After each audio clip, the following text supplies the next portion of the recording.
Good morning, all. This is Ivan Amaro. Hope you guys enjoyed my show I made yesterday.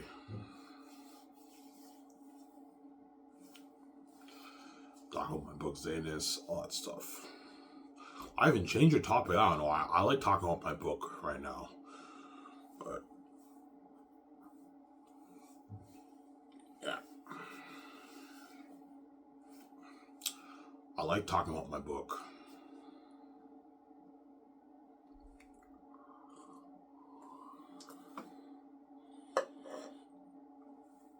I like talking about my book, obviously.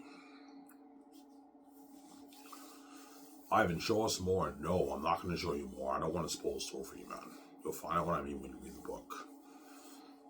Sorry. Yeah. So far, you guys impressed with what I showed you? Yeah, I'm impressed. Yeah. When I told you that my book is a masterpiece, I wasn't joking around. My book is a fucking masterpiece. That's why the gatekeepers want to control my brand. Because they know I wrote a masterpiece. They know my Zanus brand will be huge. Ivan's book will be the best fantasy novel, the best book ever written. I don't think anything will. Zanus will be the best fantasy novel written because all these other authors around the world, they don't have the unique writing style that I have. You guys see what I'm saying here? Yeah. They don't have the unique writing style that I have. All these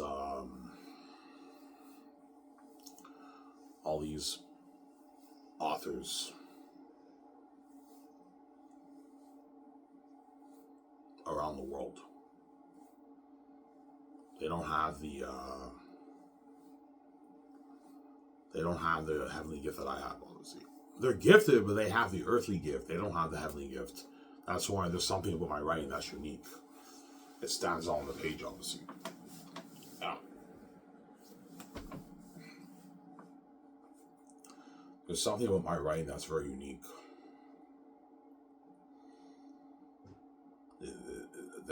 The character is what? The characters jump on the page. It's very unique. The story feels very fresh. It doesn't feel dry. My book is not dry, man. When you dive, and it's not dry. It feels very live, and the characters come alive. Yeah. I gave you the what? I gave you the two what? I gave you the two what? The two options, the two leaves. One leaf is beautiful, but it's dry, and the other one is beautiful, but the water, when it rained on that leaf, breathed life into the leaf, and it's not dry. That's the two symbolism you get of Lord of the Rings and Zanus. That's the two different symbolisms you get when you look at the leaves. So the both leaves are beautiful, which represents Lord of the Rings and Lost of Zanus are both masterpieces. Beautiful written book. But Lord of the Rings doesn't have the leaf. There's no life in that leaf. It's very dry. Lord of the Rings when you read it. Lord of the Rings is very dry when you read it. The characters jump out a little bit obviously, but it's dry. It feels dry. It feels like something's lacking. There's no light. There's no life in this in the page. Because my book, you read it. It's beautifully written too. Obviously, beautiful story. But it feels like there's a life was put into the page, obviously. Because my book feels very fresh when you read it. It's a masterpiece, my book, man. It feels very fresh when you read it, my book.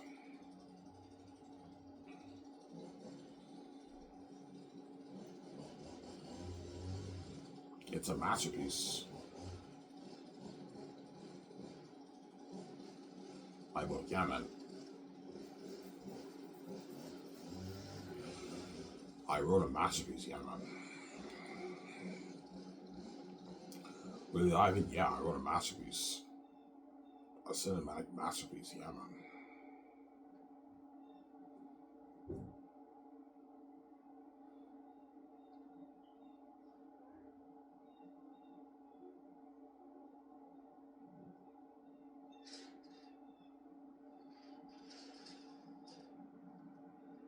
I wrote a masterpiece.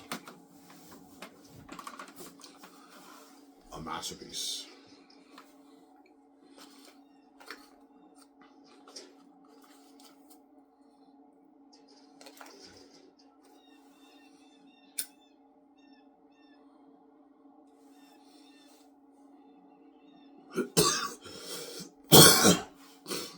masterpiece, yeah, man.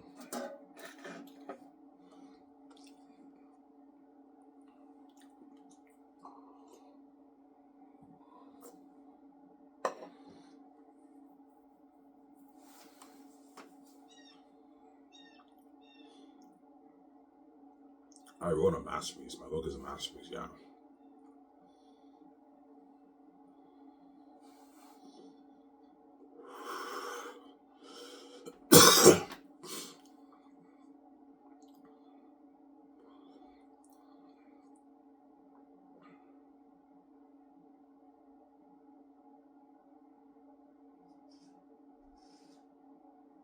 Yeah,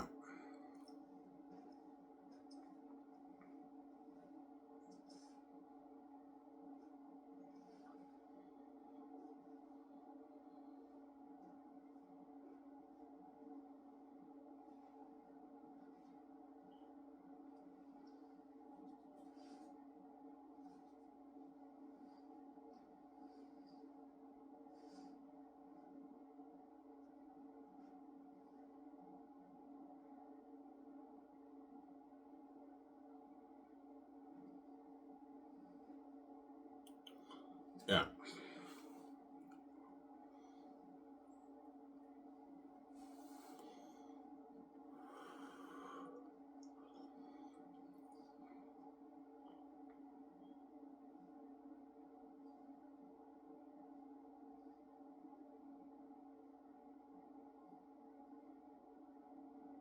yeah,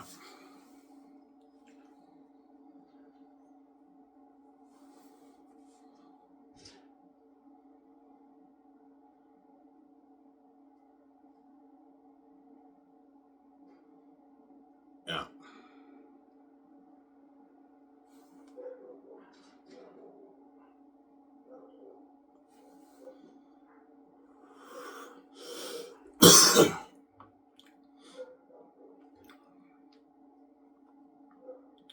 Ivan, how do you do it, man? Your book's so interesting. It's a gift I have, man. God gave me the heavenly gift. That's why my book is so interesting, obviously. I wrote a masterpiece.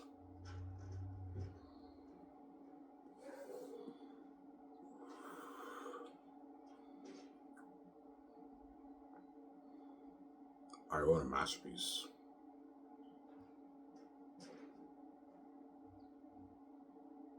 I wrote a masterpiece. I wrote an amazing book.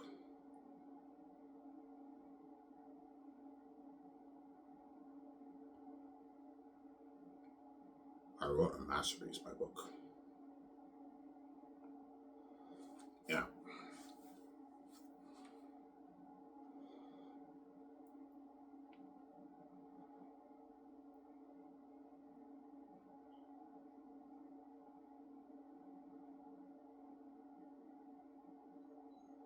I wrote a masterpiece.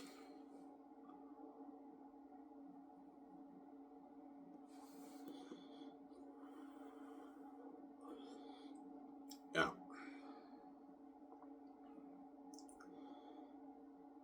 Yeah, but I don't get it, man. All these other authors, when they write dialogue, the characters jump on a page, and then when you write it, the characters don't jump on the page that much, and when you write it, they jump on the page. How do you do it? It's a gift. I can't tell you how I do it. It's a one-trick pony that I have. It's a gift. God gave me the gift. I know how to. I know how to what? Control your mind and what? And keep you hooked.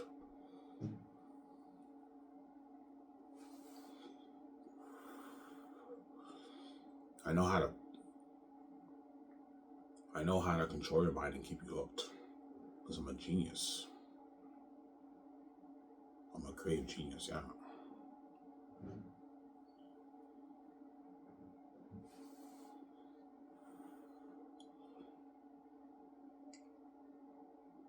Yeah.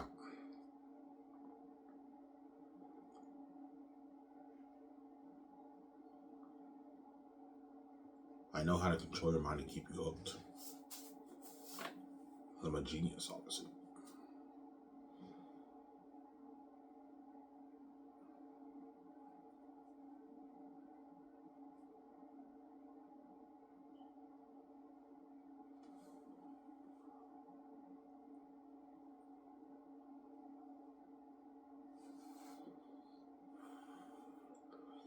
Yeah.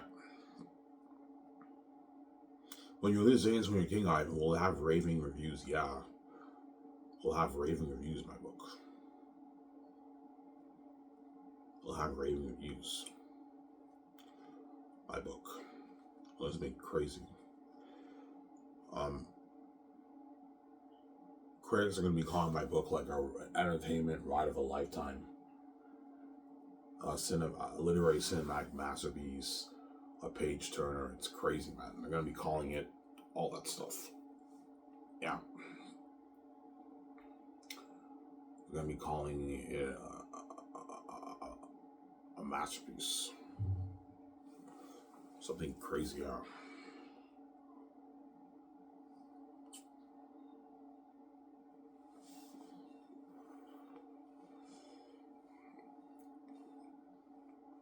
They'll be calling it a masterpiece, yeah. Something crazy.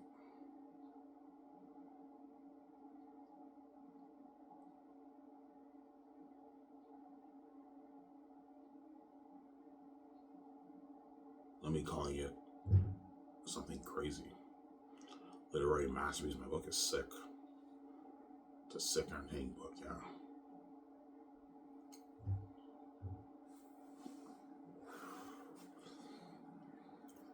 No, I even serious, man. What you showed us, did you really write it on your own? I'm like, yeah, I did.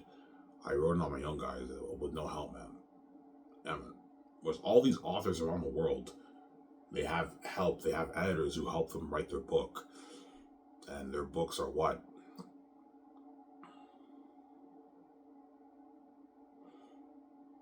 Their books are what?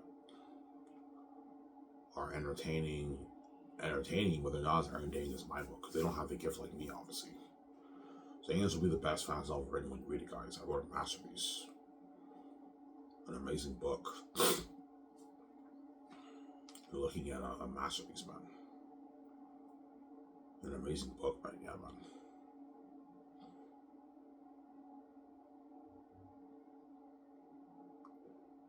You're looking at a masterpiece.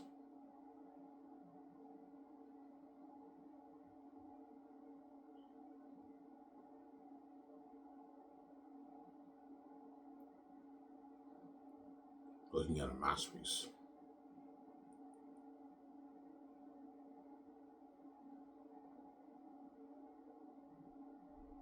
Looking at a masterpiece. Yeah, man. I wrote an amazing book.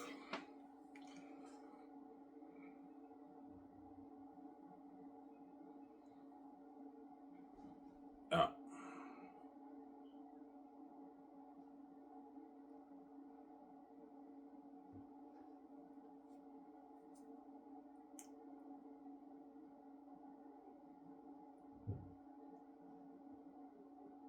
I wrote a masterpiece, yeah, man.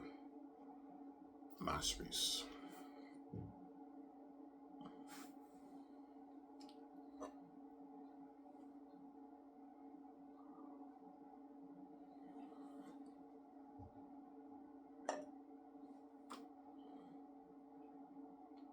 Yeah.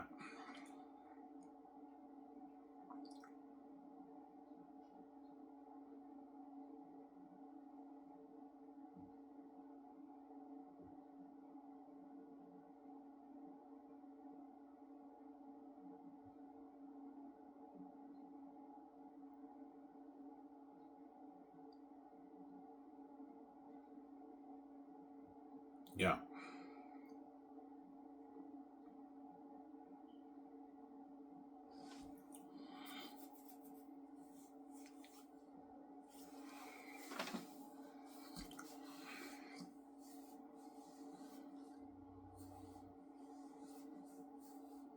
Yeah.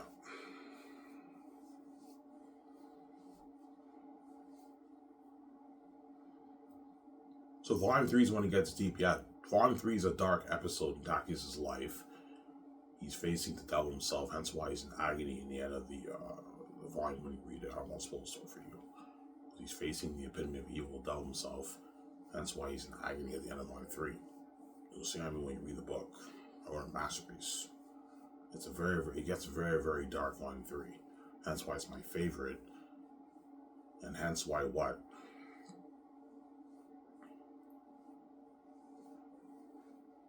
Hence why and I wrote a masterpiece on it. Hence why I call Zane is a horror fantasy novel, because it's pretty light in the first two volumes, but when you read volume 1 to volume 2, obviously, it's light, but you have the wolves, so it's a little bit dark. And then volume 3 is when it gets very. Volume 3 is when it gets very, very dark. And Tactius is in agony because he's facing the devil himself, obviously. Eretat. I'm not supposed to for you. After Fool too, right? The Fool is Sons of Devil too, obviously. The devil's on the cigar.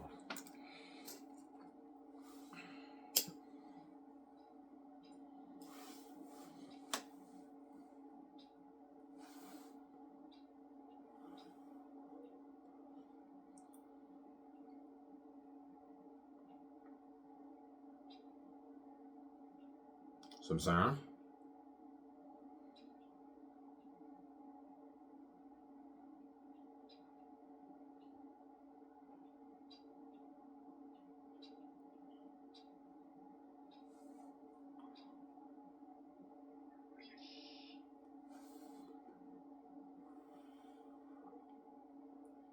Yeah.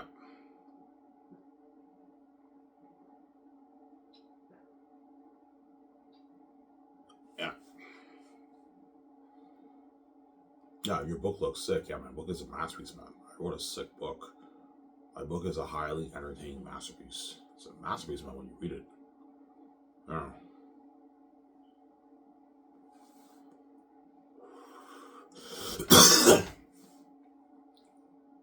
It's a masterpiece.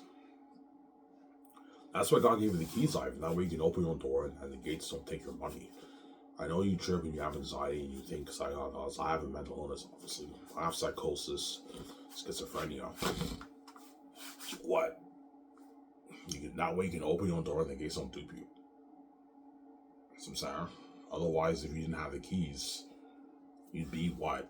Sharing with the world with a garbage life, and the gates would destroy your life. You'd be miserable sharing with a garbage VJ, fucking everyone for the rest of your life. Your relation would destroy. The world will destroy your life, obviously. Hence why I came in with the keys. That way I can get VJ all to myself, and the gates don't dupe me.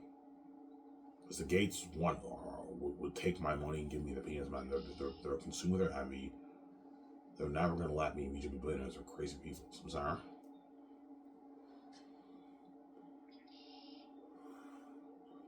They locked all the doors on me. That's why God has to give you the keys. I know everyone hates you with the keys because they're envious. They hate on you with the keys because I'm opening the door, and that's how I open the door. Because the gates are what? They're crazy, psychotic people, obviously. They don't like me, VJ, obviously. Yeah.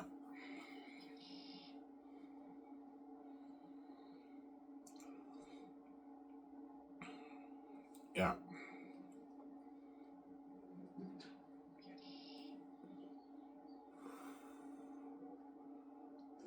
What can psychosis make you do? Psychosis can make you lose touch with reality. It can make you believe things that aren't true. It can make you also have disorganized thoughts. That's what psychosis is. Hence why I have psychosis. I have a mental illness, obviously. I'm there in the head, but I'm a bit fucked up in the head, obviously. I have mental issues. Yeah. But it's not my fault, man. The Gates gave me this mental illness. When I was born, they did something to my brain, man. They're fucking wicked people. Yeah, man. Yeah, let's fuck up Ivan's brain. We don't like him. He's beautiful and perfect. Let's fuck up his brain. That's how my whole life I've been struggling with school. I was never a good student in school. I struggled with school. And what? And did you always have mental illness, Ivan? Yes, man. Even when I was a kid, I had mental issues, and I struggled in school too. Yeah, I always had a mental illness. The Gates did something in my brain. They're fucking wicked people. Yeah.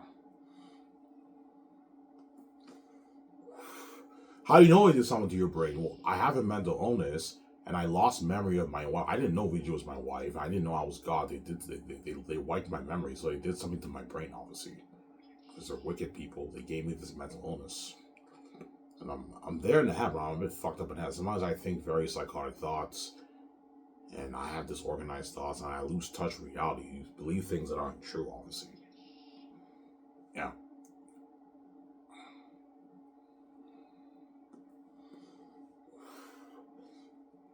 And I have anxiety because of the key. The anxiety is because of the keys. The keys triggers the anxiety. And it can also trigger depression for Ivan. Because everyone can read my mind, and people always hang on me with the keys. And I can get depressed about that because it's annoying, that the whole it's a big what? It's a I'm a very simple minded kind of guy, and when I found out the whole read my mind, I'm like, fuck, man, are you fucking kidding me, man? I'm sorry, man, I have to give you the keys. The gates lock the doors. If you want to live that amazing life with your wife, you have to open your door. Otherwise, you'll be sharing with a garbage wife for the rest of your life. Hence why what? Hence why God had to give me the keys, man. I'm sorry, I know you hate the keys, but this is how you make your money, man. If you don't have the keys, you have to sell to the gates, and you're going to be a dirty slave in Catholicism, and you're going to be sharing with the world with a garbage wife. You're going to get VJ who's garbage and trash. Obviously, you guys will not get the going booty. You won't get those perks. Hence why God had to give you the keys, Ivan. That's how it works right now.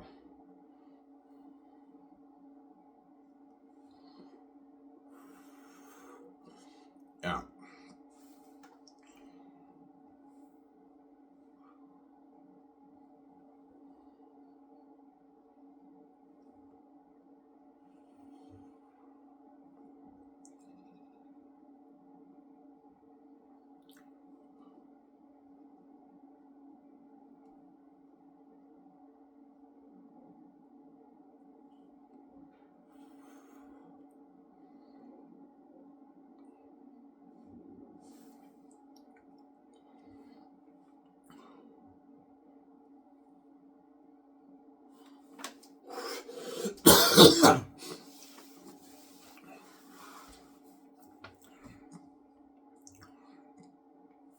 So Ivan, you're willing to say you're Virginia of your wife? Of course I am, but I know it's not going to happen. The world's going to make me pay. They're going to turn me into a porn star. Well, I'm not interested in being a porn star. I want to say my virginity for VJ, but it's not going to happen, man. I'm sorry, VJ, man. I want to say my virginity for you, but it's not going to happen. The world is going to make me pay. I don't want to pay. I don't want to fuck all these women, man. All these dirty women, Hollywood. But you're going to force me to do it. Otherwise, I'm never going to do it. Yeah. Obviously. That's why VJ's piecing out me once I pay the fee. Because you made her pay a price too, obviously. Ivan was a virgin. He had his virginity. Well, I'm gonna get my girlfriend, but Ivan only had like one girlfriend. He's not interested in fucking a bunch of women, and you turned my husband into a fucking sinner, man. Yeah. You turned Ivan Amara into a sinner. And I'm not interested in bands or all of it. But all you Hollywood women know I won't do it unless you. We have to force Ivan to pay. Otherwise, you'll never have sex with us. Yes. If you don't force me to pay, I'm never going to do it. That's why you want me to pay this fee, because you want to see me have sex and force me to turn me into a porn star. Well, I'm not interested in fucking all these women. I have the gift of celibacy. I don't struggle with sex, but I don't struggle with lust. I have the gift that Jesus had, right, in the Bible.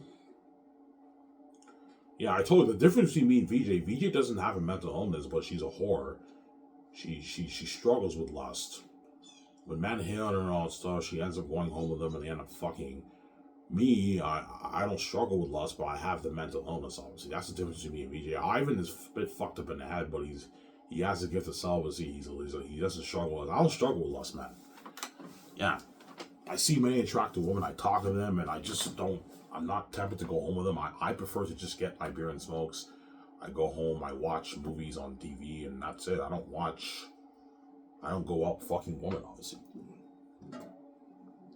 Yeah.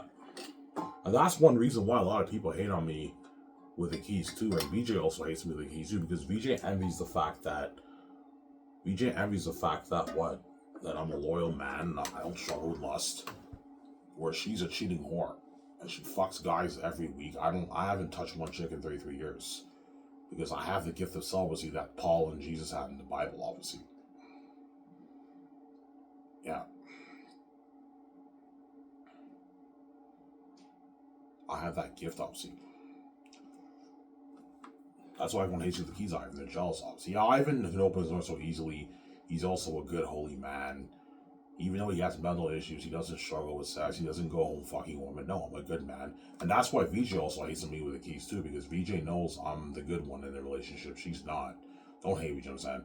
Yeah, Ivan, even though Ivan has mental health issues and all stuff, he's a faithful, good man.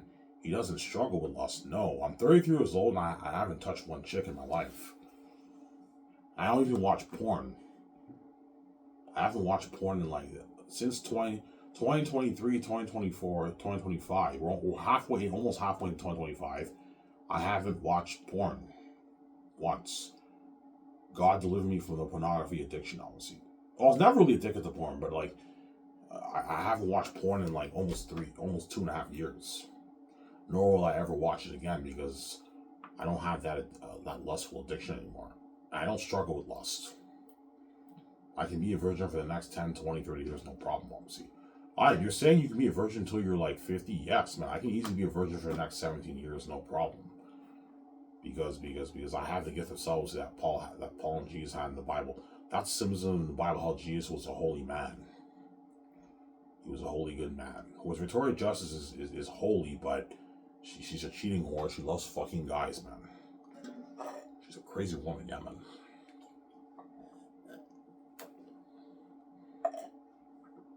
Yeah.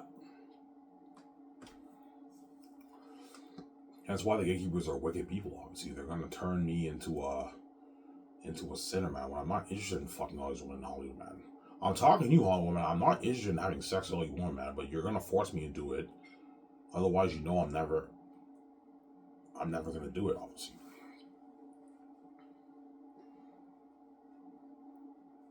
Sarah, that's why you're gonna force me to do it, because you know I'm never gonna do it unless you don't force me.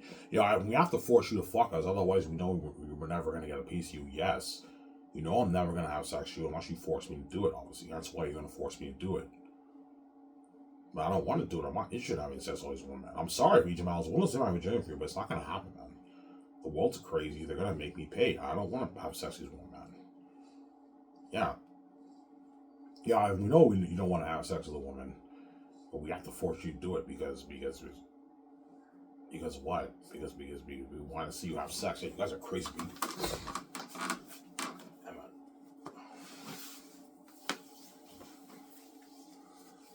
Yeah.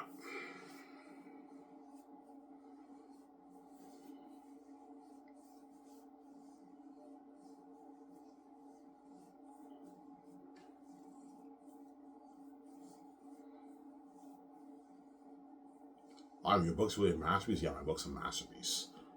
It's a cinematic masterpiece, a literary. Cinematic masterpiece, my book. It's a masterpiece.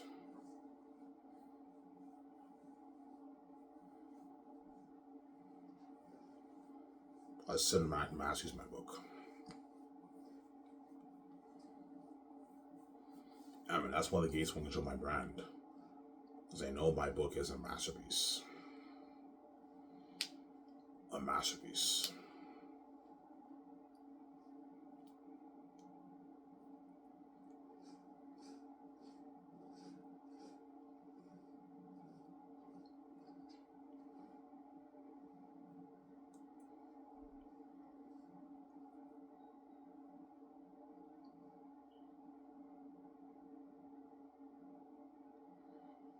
It's a masterpiece. A cinematic masterpiece. My book.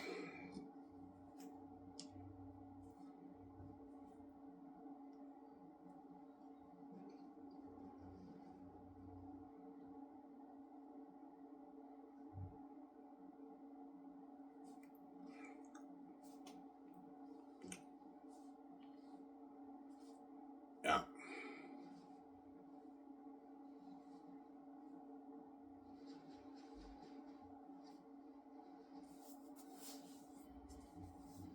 Why can't the Salos believe that Tachys is the Prince of Zanus?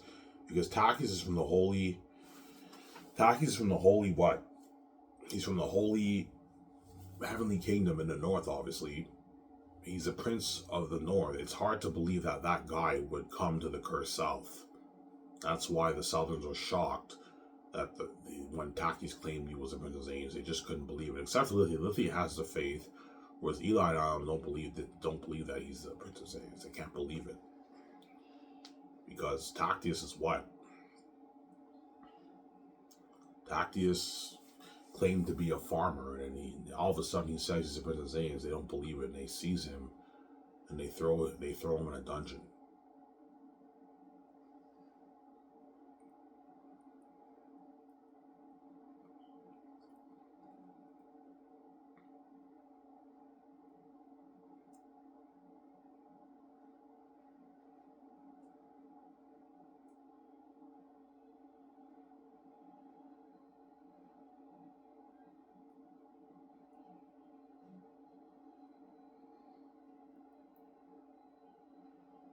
They seize him and they throw him in a dungeon.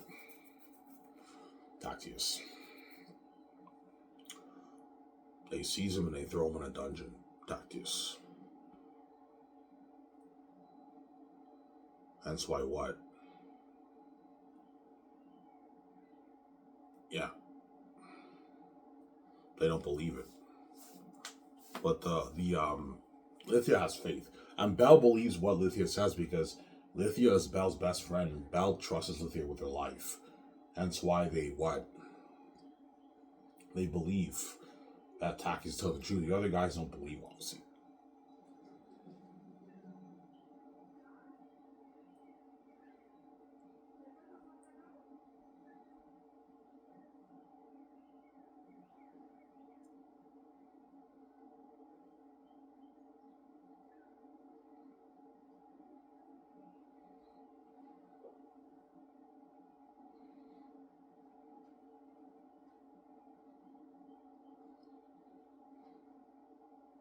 Yeah.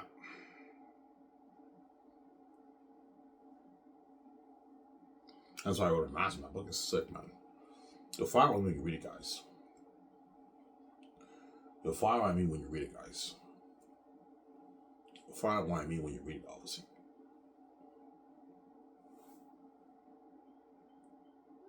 You'll find out what I mean when you read it.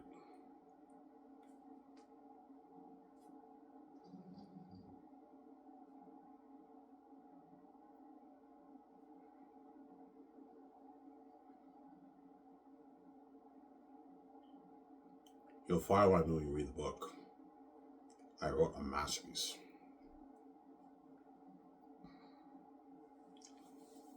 Yeah. My book is sick, man. I wrote a masterpiece.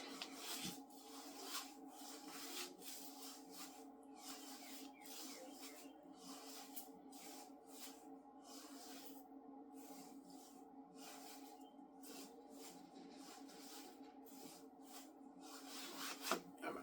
I wrote an amazing book.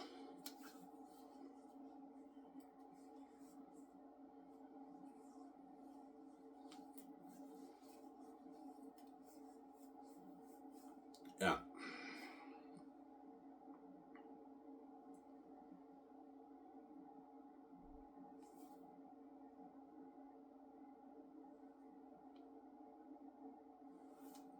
Yeah.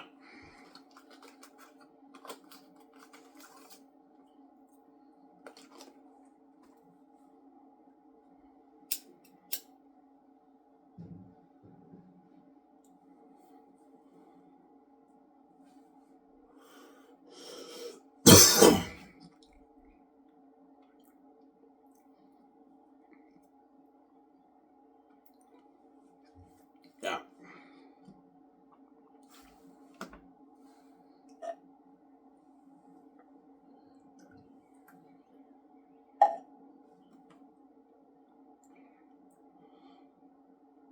Yeah. And so when I told you my book will be the best fantasy novel I've ever written, when I adapted it to the screen to a movie, you're looking at the best movie you've ever made. People will tell me, yeah, Ivan, this is better than my Lord of the Rings. People will tell me that, yeah, it's better than Lord of the Rings, man. And you guys read sections of my book, yeah, Ivan, it looks better than Lord of the Rings. Yeah, it's a better story than Lord of the Rings. And it's deeper too. Lord of the Rings is just about Frodo destroying the One Ring, whereas my book is deeper. Yeah, Heroes of Ivan. Yeah, your story is deeper than even. Your story is even deeper than Jared Lord of the Rings. Yeah, my story is deeper than Jared Lord of the Rings. It's a very, very deep, powerful story. It's so deep. It's powerful, man. Yeah, man. It's very, very deep when you read it. So deep that Taki's friends are crying for Takius. Because Takius is in deep agony because he's facing the devil himself. You see, I'm going to review the book. He's in agony. He's facing the devil himself. It's a very, very deep, deep, dark story. It's a dark episode of Takius' life. Obviously, because Takius is the main character. It's mainly about him. So you have that story. He leaves the walls. He's in the south. He meets Citizen Papyri. They go to Saphius. He gets thrown in a dungeon. You have the Exodus, and then he finds out his destiny, and then the story gets deep. He's mature. He's a matured man. He's a changed man. I almost spoiled the story for you. And he's facing the devil himself. And he also fights Ephesus too. I almost spoiled the story for you. Yeah, looking at the maps that I wrote. So it starts off light and it gets dark. The story. Yeah, it's crazy. It gets dark and it gets light. Yeah, it's crazy.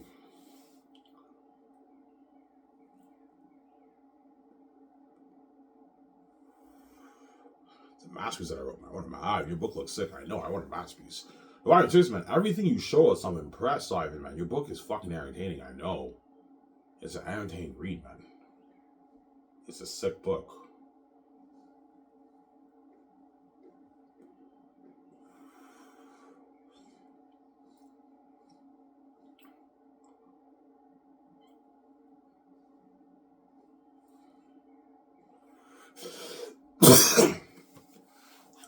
So that's how what?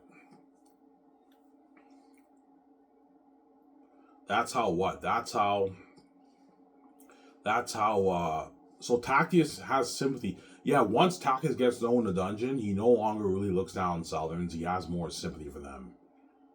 You'll see what I mean in that scene when Cassius can't sleep, and he says, Tacitus, listen to me. Someone doesn't feel the darkness of the world's presence draws near. I can feel their inch in my bone. Remember that scene? I'm now sick, I know. When you keep reading that passage, Tacitus now has more sympathy for the Southerns. You'll see what I mean. Whereas Cassius doesn't really care about the Southerns. But Tacitus has sympathy for the Southerns. Yeah, he has more sympathy for the Southerns, obviously. He's more mature once he gets thrown in a dungeon. It humbles him. Yeah, it was before that he's a cocky, arrogant prince. Yeah.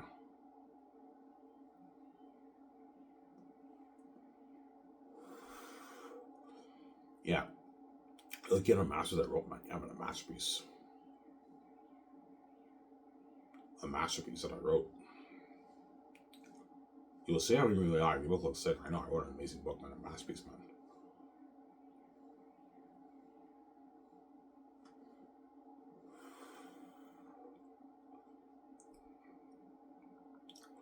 A masterpiece. I wrote a masterpiece, yeah, man. A masterpiece, yeah, man.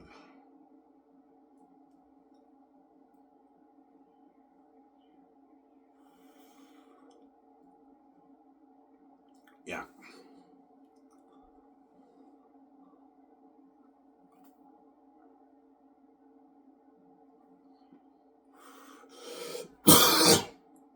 After this, I'm going to clean my room because my stepfather took my Chromecast.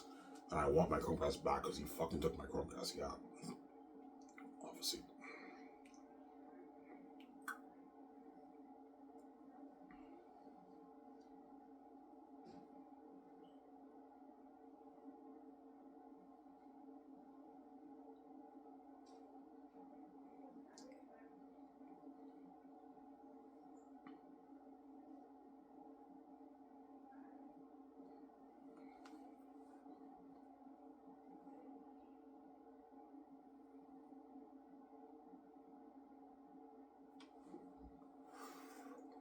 Don't hate them, son, yeah.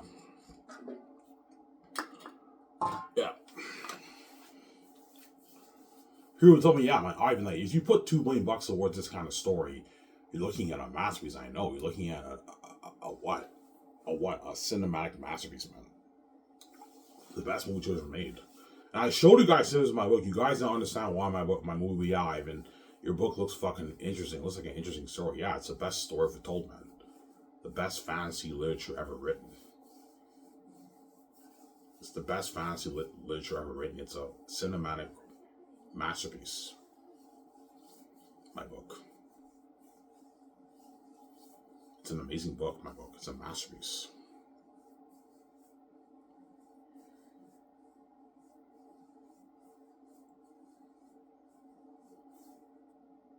It's a masterpiece. I poured my blood, sweat, and tears into this. Hence why the gates are not touching my money, man. Zero. That money's for me, BJ. It is not for you. Samsara, you're not touching my money, man. I'm not going to let you touch my money after what you put me through in my life, man. No fucking way, man. This money is for me, BJ. It is not for you. You're just a greedy psychopath. You, all the money in the world goes to you. You have your tens of trillions in your bank, and you want to take out my 10, 14 billion on my book, man. No way, man. The $10 billion off the book, whatever I make off the book, is for me, BJ. It's not for you. You're not touching my money, man. We're not after what you put me through in my life, man. No way. Obviously. Giving me this mental illness and all that stuff, and no way, man. You're not touching my money, man. No fucking way. Yeah, man. Samsara? No way.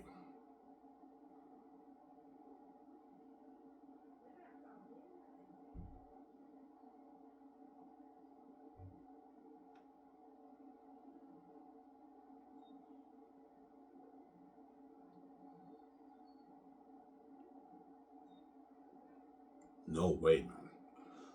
Samsara?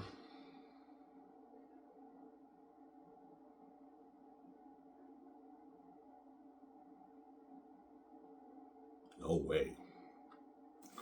Yeah.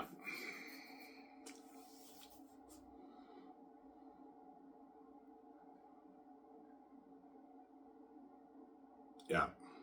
Yeah, I can show you guys one scene. I'll show you the scene when after Tactius talks to, and that's it. I'm not gonna show you anymore. I won't spoil the story for you. I'll show you the scene when Tactius talks to, the scene when Cassius can't sleep. I'll show you the scene after that, just a little scene after that, way you guys get an idea what's going on. After that, I'm not gonna show you.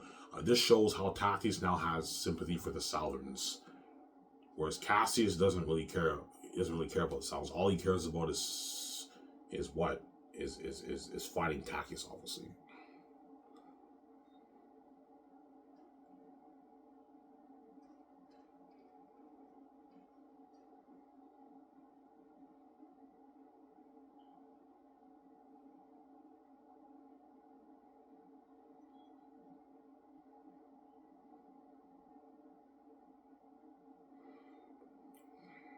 That's my book. It's again, when you read this section, you're going to be hooked again too, because I'm a genius.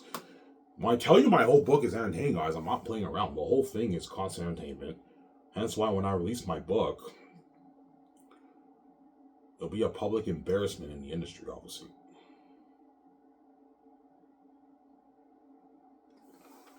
Why can't I find this? What the fuck's going on here? This is really, really pissing me off, man.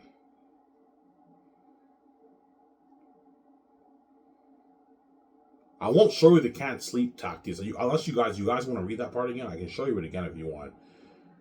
Can't sleep cast. You guys already read that, right? You can read that part.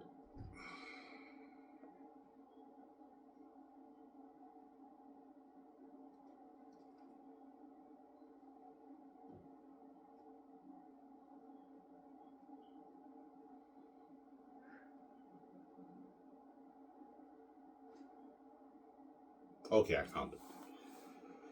You guys want to reread this part again, or do you want to just read?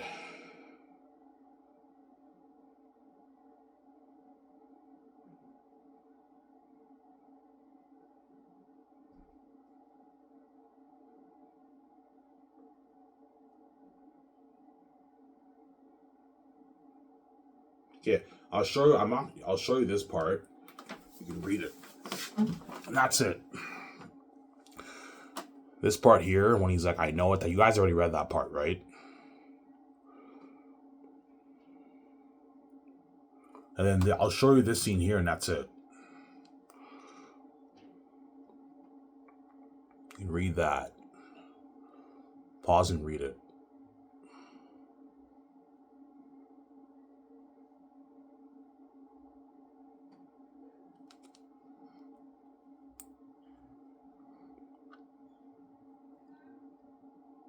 Pause and read that.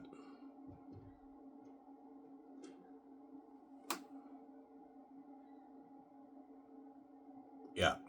And this shows you how Takis has an obsession with Lithia, obviously.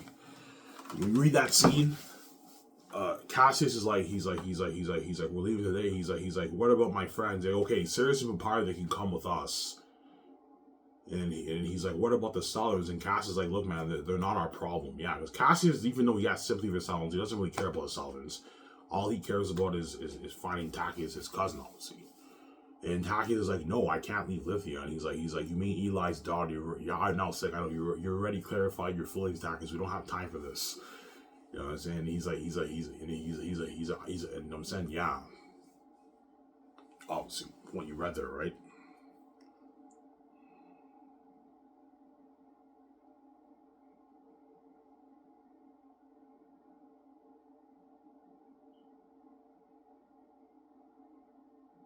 Yeah. Then Taki shows sympathy. He's like, fate. I believe we're here in the South to save. I believe we're here to save the people in the South from Aratat's grasp. And Cassius is like, that's not a good idea. You're gonna draw the wolves, and Cassius is like, no, like we're gonna save these people from Aratat's grasp. And that leads to the X of Savage. I'm now sick. I know my book is out. And when you read that section, it was also entertainment. When you read that section, it was also entertainment when you read that section. Yeah, that's why what?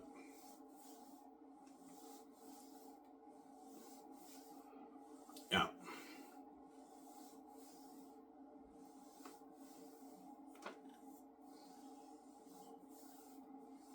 Yeah.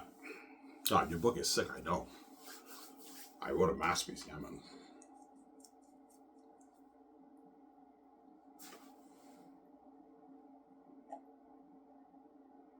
I wrote a masterpiece. Give me a sec, guys. I'm gonna go upstairs and get my coffee. I'll be back in a sec. Scary, don't know wait. Don't hate him. Sit. I'll be watching on the show.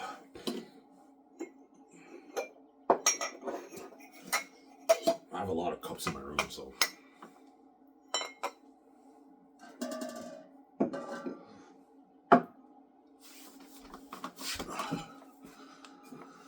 Back in a sec, guys.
Hope you guys enjoyed this video. Yeah.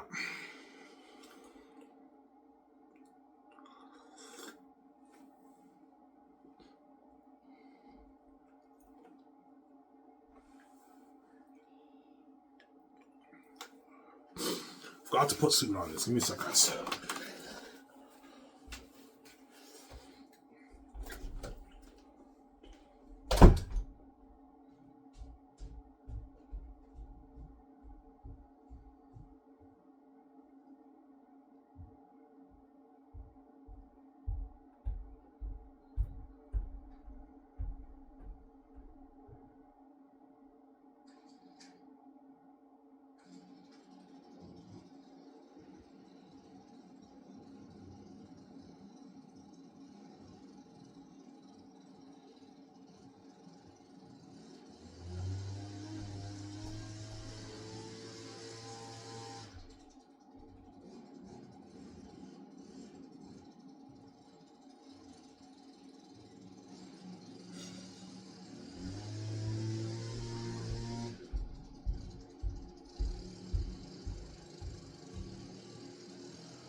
Yeah, that's what my book will be a masterpiece, guys. The final I mean when I read my book, looking at amazing book that I wrote, man. A masterpiece. So I showed you guys a little bit of that snippet there. You guys don't understand what leads to the exodus of Safi is. Yeah. Obviously. And Takius now has sympathy for the Celts. Hey, look, man, we can't just abandon these people. Like, I believe we're here in the Celt to save these people from Aratat's grasp. And Cassius is like, cousin, think twice about what you're saying, because Cassius doesn't really care about the Southerns. All he cares about is finding his cousin. He's like, I found you, cousin. We need to leave now. He's like, what about my friends? Here's Mapari. He's like, they can come with us. But telling you guys what I'm now saying, they can come with us. You know what I'm saying? He's like, no, I can't leave Lithia because Takis has an obsession with Lithia, obviously. He's like, you meet Eli's daughter. It seems like you clarify your feelings, Takis. We don't have time for this. Yeah. Cassius doesn't really care about the Southerns. All he cares about is Tacitus, his cousin, obviously. And that leads to the exodus of Safi. I won't spoil the story for you. Yeah. He's like, fate brought us here. I believe we're here to save these people in the South from Aratat's grasp. Tacitus now is you see how he's now more humble, and he has more sympathy towards the South. Before that, he was a cocky, arrogant prince. But after he's thrown in the dungeon, it humbles him, and he has more sympathy for the Southerns and all that stuff. When you read the book. So sorry, that's why I wrote a masterpiece. Yeah, man. A masterpiece, yeah, man.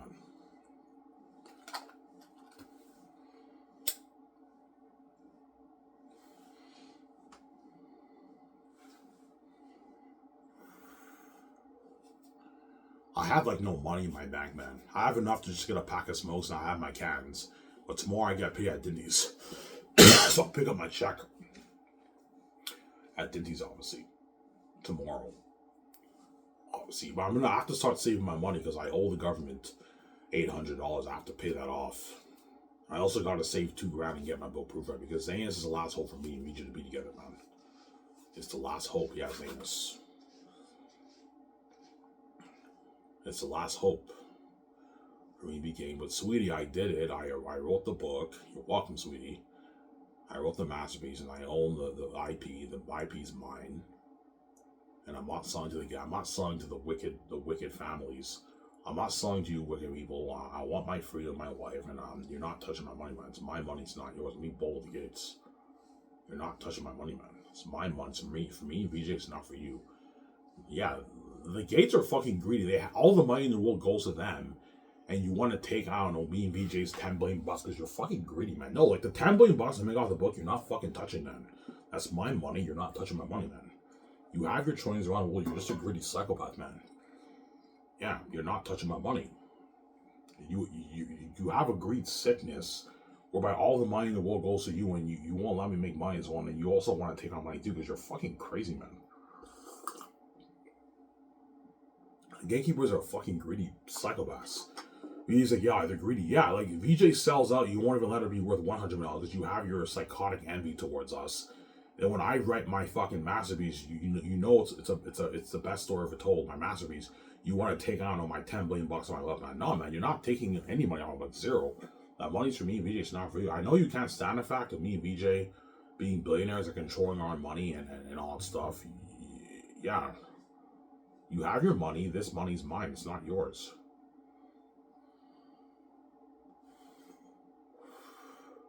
You have to tell the kids, like, I'm not what you know. So I'm sorry. Don't hate no saying, yeah.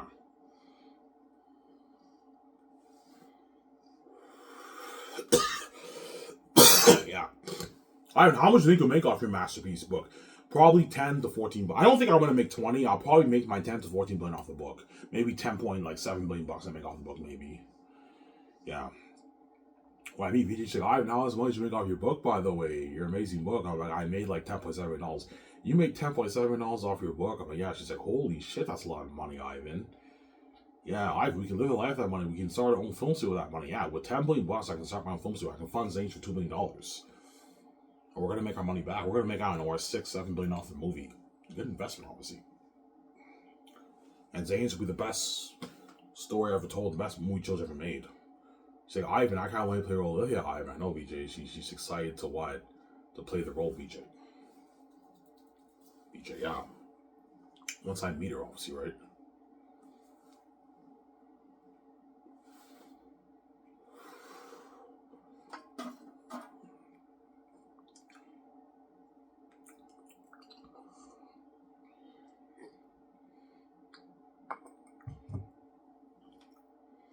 Yeah.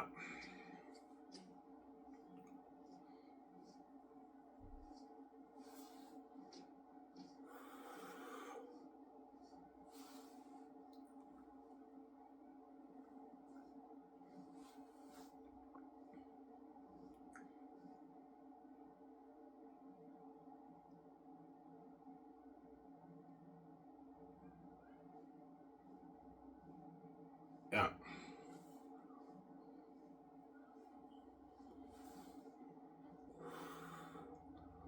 What kind of buzz will Zanes have? I'll show you that movie, that clip again. When the Steven guy is like, Lord of the Rings will be the greatest movie trilogy, movie history, and you see the film critic ratings, it's crazy, yeah.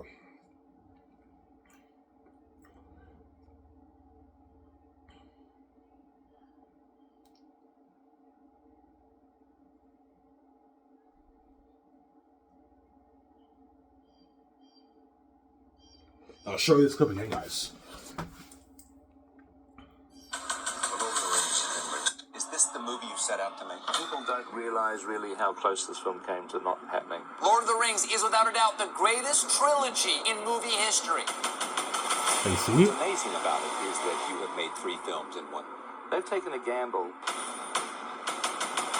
that I think will probably go down in history as one of the all-time Hollywood gambles. Hey, see that? Yeah, that's the kind of buzz we will have. And the book, too. Remember how you saw the critic ratings? Yeah. Obviously.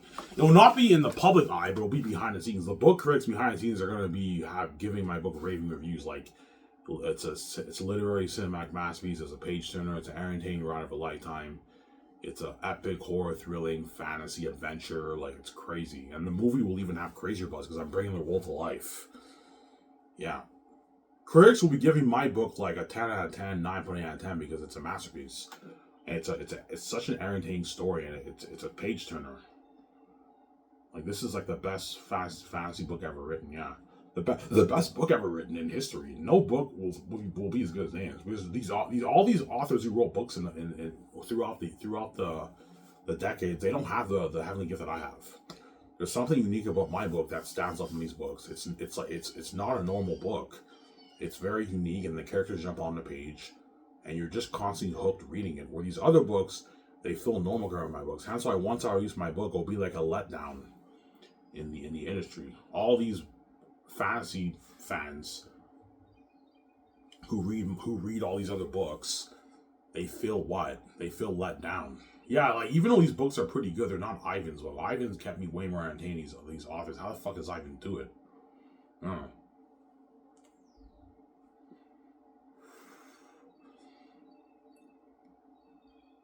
How the fuck does Ivan do it?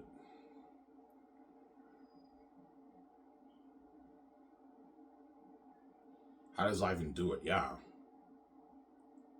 How does Ivan do it? It's a gift that I have. I'm gifted. I have the gift.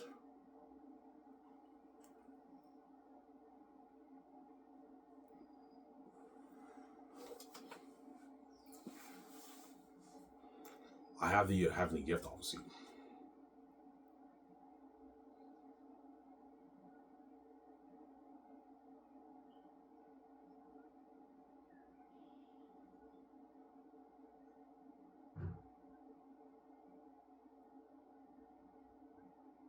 I have the heavenly gift.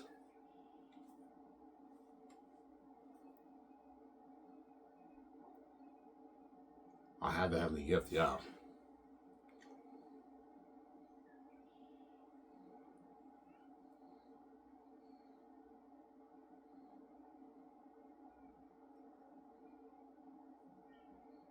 I have the heavenly gift.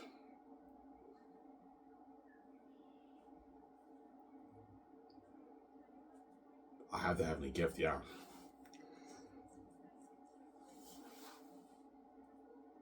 Well, Ivan, seriously, man, like, how do you do it, man? How do you write an amazing book, man? I can't tell you, man. Guys, seriously, man, I don't know the trick that I have. I'm just creative. I have the gift. When I write sections of my book, I read it. The characters come on the page, and it ends up being interesting. I don't know how I do it, man. I have the gift. It's the gift I have. I can't tell you the trick that I have. It's the heavenly gift that I have.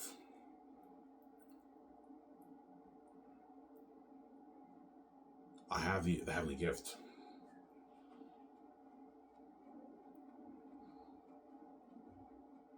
I have the heavenly gift that what?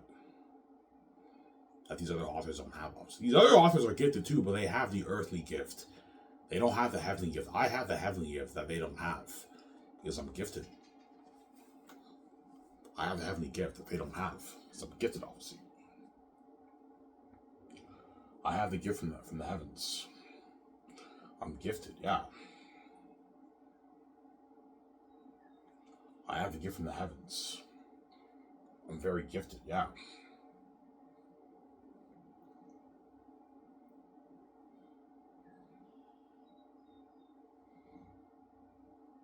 I have the gift from the heavens.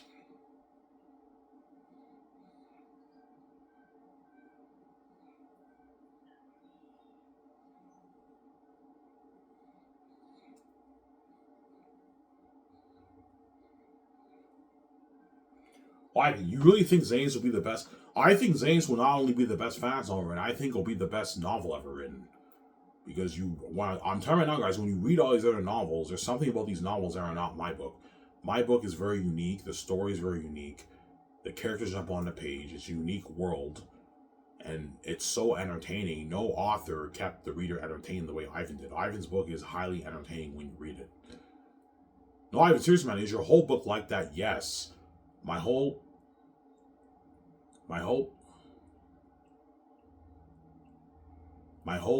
book is constant entertainment. My whole book is constant entertainment. It's crazy. It's constant entertainment. It's constant entertainment. My book is crazy, man. Yeah. Why? Seriously, are you bluffing, man? Is your whole book like that? Yes, guys. I'm not lying to you, man. My whole book is constant entertainment. It's crazy. You're entertained for all 3 volumes. There's some sections of the book that are not as interesting as others, obviously, but it's all entertaining. Yeah, even the weakest chapters are entertaining. It's an entertaining read. It's not as good as the other chapters, but still an entertaining read, as I showed you guys. Land and Chaos, in my opinion, is the worst chapter in Volume 2. And I showed you guys at the beginning of that chapter. You were still hooked out, and that was entertaining, yeah. I showed you Young Tactics. Young Tactics is by far my weakest chapter in Volume 1. For me personally, when you read it. And yet, when you guys read it, were you guys hooked? Yeah, and I'll still hook. Yeah, it's an entertaining read, my book. It's a masterpiece. But it's a bit raw when you read it, obviously. You guys caught this on my dialogue. Some section of my book, the dialogue is a bit raw when you read it, but it's still a masterpiece when you read it, right?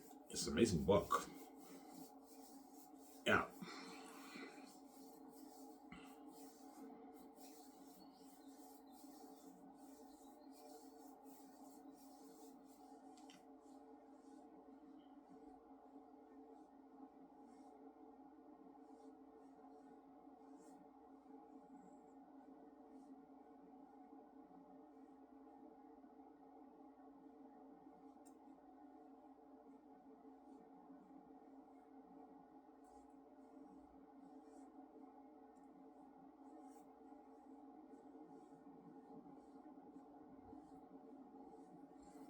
Yeah. After this, I'm going to take a shower and I'm going to go to the store. I'm going to get my smokes. I think I'm going to cash my cans at Super C. Or I'll get my smokes and I'll cash my cans later. In the afternoon, around maybe 4 or 5 o'clock, I'll cash my cans. Get another pack of smokes, obviously. And I'll have no money. I have no money in my bank right now. I'm fucking poor. That's what, right?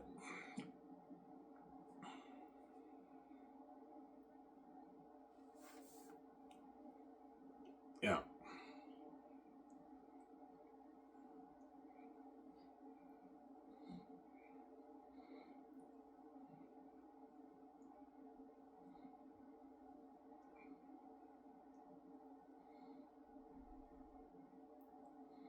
Yeah.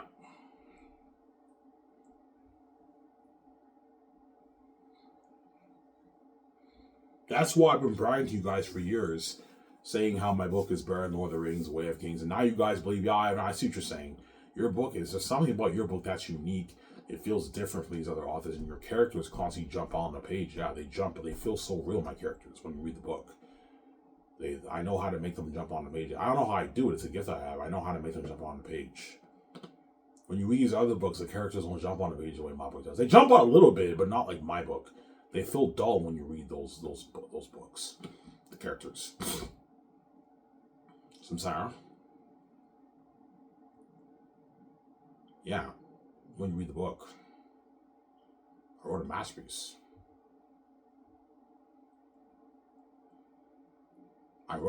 Yeah, man. A cinematic masterpiece.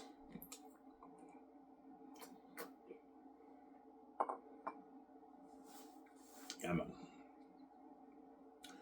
I wrote a masterpiece.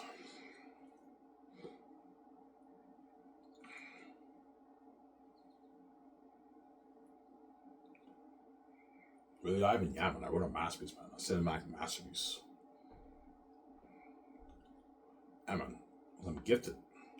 God gave me the gift.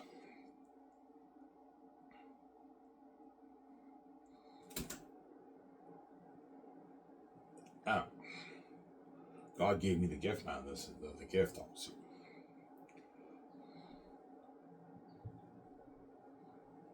So, Ivan, you'll find out why. Yeah, when you read Volume 3, you'll find out why that world is the way it is. Why the wolves are cursed. Why the wolves are cursed. Why the bats are cursed. Why the south is cursed. Why the north is holy. You find out the whole history of why that world is the way it is. You're also gonna find out history about the Southerns. Why are the Southerns living in the south? Why are the Northerners living in the north? You find out the history. That's why I wrote a masterpiece. And that's when the plot gets deep for Takis' episode of his life. That's why I wrote a masterpiece, obviously. You'll find out why that world, the world that I created in my book, it is the way it is, obviously. Now. Yeah. Well, people like the best. People either like Volume 2 or Volume 3 the best. But some people might like Volume 1 the best, right? Because Volume 1 is also very entertaining, too. But Volume 1 is just the build-up. You have the prologue. You have young Tacitus when he's a kid. You have 22 years later when Tacitus is older, as I showed you guys. When he was talking to his cousin, they were drinking. I remember when I was just a child, ale was not served. You know what I'm saying? I now say, I know. We not bring up those days, cousin. We drank the drinks of age. Juice, not ale. I can say whatever I like. Yeah, that's that chapter. And also the chapter when he meets Sirius and Papyri. That's the 22 years later chapter. And the second chapter is What Was Cyrus to Cyrus No More. I never showed you anything of that chapter. And then the other chapter is what?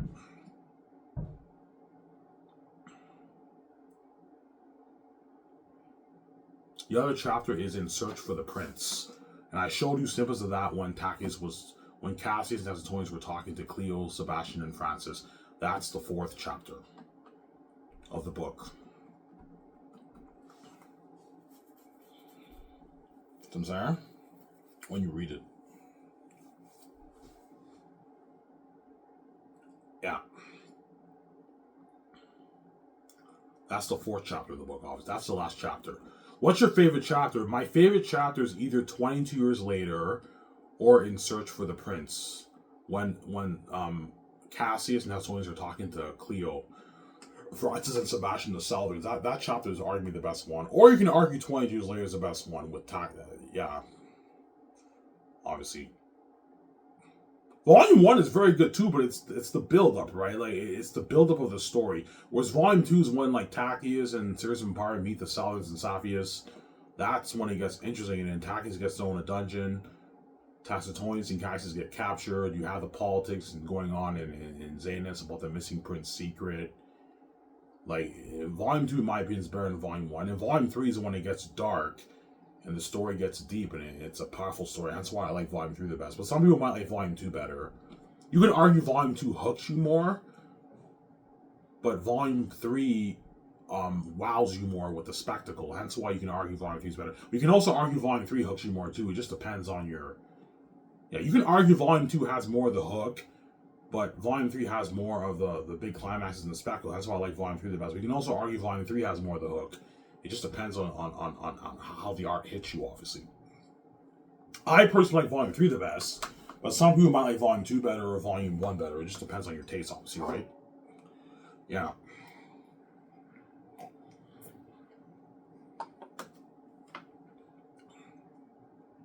You're going to see me and John Boyega in the movie. You know what I'm saying? John, you're going to see me. I'm going to add more. Here's how we should add more scenes to that scene. Yeah, when they give a toast, me and Peter are probably going to add a bit more scenes. Me and Peter are probably going to add a bit more scenes. Me and Peter are probably going to add a bit more scenes to the. Me and Peter are probably going to add a bit more scenes to that scene. You're going to see me and John Boyega. We're talking to the woman. I'm like, yeah, when we were kids, when I was just a child, ale is not served. You see John Boyega, he's like, we're not bringing those days, cousin. We drank juice of age. Juice, not ale. I'm like, I can say whatever I like. So you're going to see me and John Boyega in the movie. Yeah, looking at a sick movie, man. Yeah. John Boyega's like, Ivan, your book looks sick. I know, my book is sick. I wrote a masterpiece, man. I'm a masterpiece. Will you be adding things to the movie? Of course I will.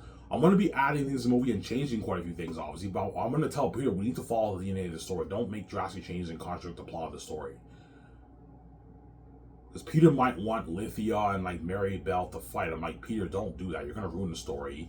In Xanian law, women are not allowed to bear arms. You're going to contradict my story, Peter. Either we could change it, like, Peter. I don't want to make drastic changes to my story, man. The women don't fight. They're not allowed to fight. They're not allowed to bear arms in Xanian law. You're going to contradict. We can change it like Peter. I don't want to make drastic changes to my fucking story, man. I don't want you ruining my story. See what I'm saying? Yeah, man. What about the ancestors appearing in physical form? Peter, don't do that. You're going to contradict the plot. The ancestors can't appear in physical form. You'll see what I mean when you read. They're spiritual beings. Were they physical beings before? You'll see what I mean when you read the book. The ancestors are spiritual beings. They're not physical beings. Obviously. They can appear in physical form, but when they appear in physical form, they're still spiritual beings. They don't appear in physical form. So if you do that, Peter, you're going to contradict the plot of my story. You're going to ruin the story.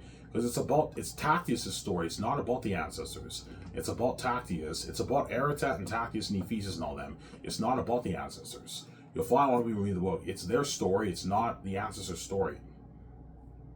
I won't spoil the story, but see when we read the book. So I'm saying that's why I don't want Peter making drastic changes to my book, obviously. I'll be changing a lot of stuff and changing some dialogue and adding some stuff to make it more interesting. Some of the stuff in the book I will not have in the movie. But we need to follow the DNA of the story, Peter. Don't stray away from the story. But we can add things to make it more interesting, add more dialogue, change some of the dialogue to make it more interesting. But follow the DNA of the story, Peter. Okay, all right, you're saying now we don't ruin the story. You don't want to ruin that masterpiece, man. Yeah. So I'm saying,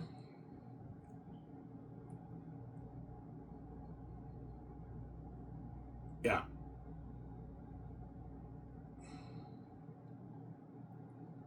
You don't want to ruin that masterpiece.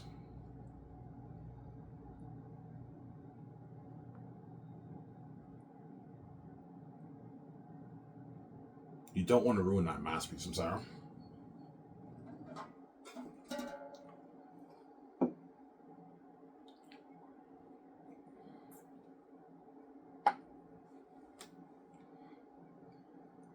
Yeah. You don't want to ruin that masterpiece, man. Yeah, man. He's Ivan, man. Like Ivan, man, are you bluffing, man? Did you really write this book on your own? I'm like, yeah. He's like, holy shit, Ivan, you wrote a masterpiece, man. Your story was so entertaining, and you wrote a masterpiece, man. Like, how the heck did you come up with this story, Ivan, man? This is a masterpiece. I don't know, Peter. I'm gifted. He's like, holy shit, Ivan, you're gifted, man. I can never write a story like this, Ivan. Yeah, I know, Peter, because you don't have the heavenly gift that I have. Don't you know what I'm saying? Yeah. Peter doesn't have the heavenly gift that I have. But Peter wrote an amazing script for Lord of the Rings. I don't even know how he did it, man. Peter pulled it off when he made Lord of the Rings. I can never adapt Lord of the Rings. Lord of the Rings is too complicated for me. Hence why I'm very shocked that Peter was able to pull it off for Lord of the Rings. Lord of the Rings is a tough book to adapt, man. Because J.R.R. Tolkien has so many things going on every page. I can never adapt Lord of the Rings. It's too tough for me. It's too difficult. Because Lord of the Rings, because the world building is so in depth and so deep, I have to read the book like 3 times to grasp a good like maybe 40% of it. Lord of the Rings, for me personally, it's a difficult book to follow. It's tough for me to grasp all the information that J.R.R. Tolkien gives you. J.R.R. Tolkien has so many lands. I don't even remember half his lands, man. It's crazy, man. He has so many lands. Whereas my book, even though it's a better story, a richer story, it's more easier to follow. It's much easier to adapt than Lord of the Rings. People tell me, Ivan, your book is much more easier to adapt than Lord of the Rings. Your book is very easy to follow. Ivan, your book we can actually follow page by page. Whereas Lord of the Rings, you can't do that because J.R.R. Tolkien has so many things going on in every page. It's crazy. He has them camping in like one page, the next page on the journey. They camp again. They meet this guy, and like that all takes place in like 10 pages. So you have to cut out a lot of things, you know what I'm saying, for Lord of the Rings. Whereas for my book, it's easier to follow page by page. People tell me, your book is much more simple, much more easier to follow. Whereas Lord of the Rings was a hassle to follow. Yeah, he'll tell me that. I had to cut out so many things. Peter had to cut out a lot of things in the book, man. A lot of things in the book Peter cut out. Obviously, when you read the book. A lot of characters he cut out too. Peter, I don't want you cutting out any characters in my book, right? All the characters in my book, I want them in the movie. Don't be cutting out some characters. Okay, Ivan. Because Peter might tell me, Ivan, we can cut out for Fool and just have it be about Eretat and Tacius. No, don't do that. You're going to ruin my story. For Fool, I want him to be in the movie too. He's the Prince of the South. He's the one who captures Tacitus and Cassius. I want for Fool in the story, Peter. I'm sorry. You have to tell me that the way he knows.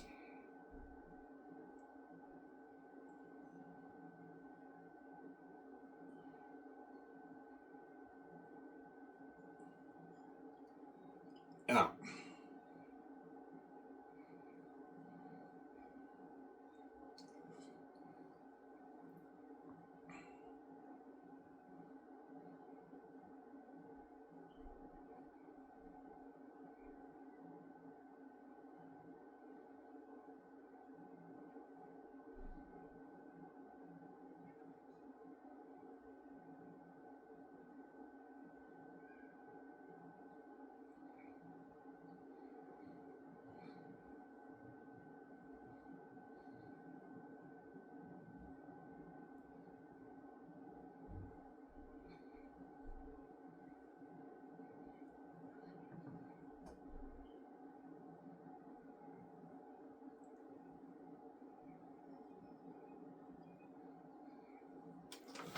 Yeah.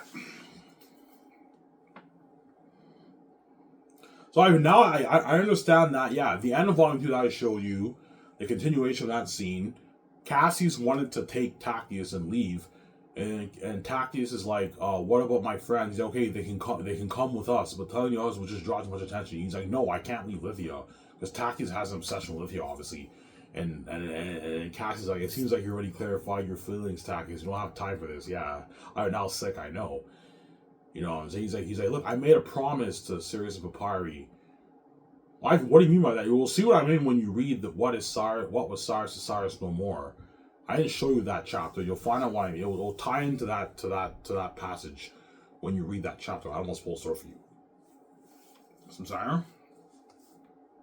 But right now, you guys don't really know what's going on. I didn't show you Volume 3 yet. You guys are kind of like, you guys have an idea of what's going on, but you don't know what's going on because I'm jumping all over the place in my book.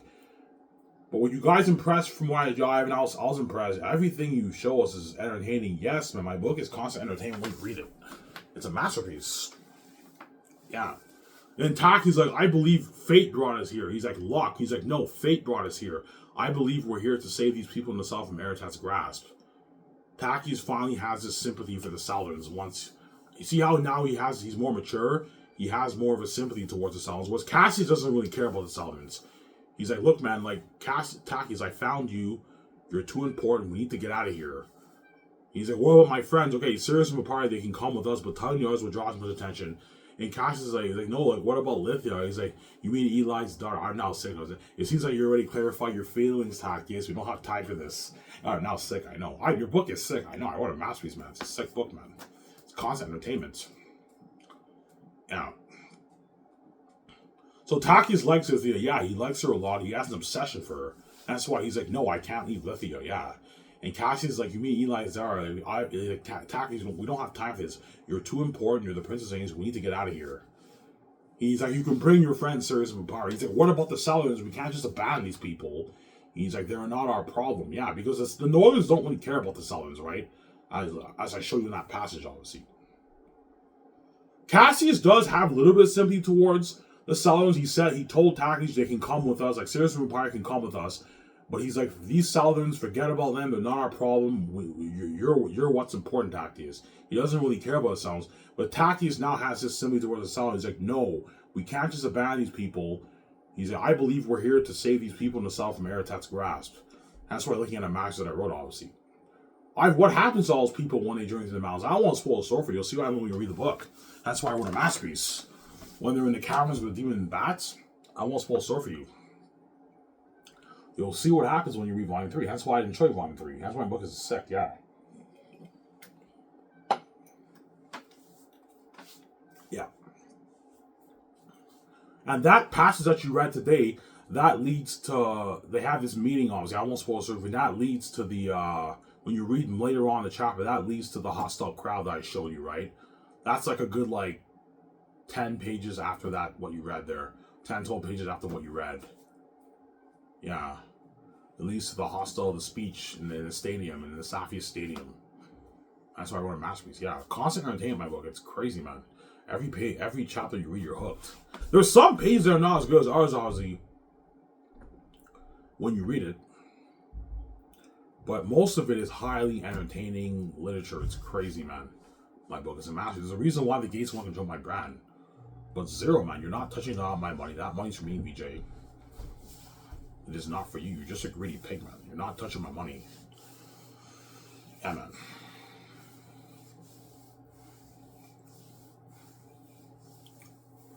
Yeah.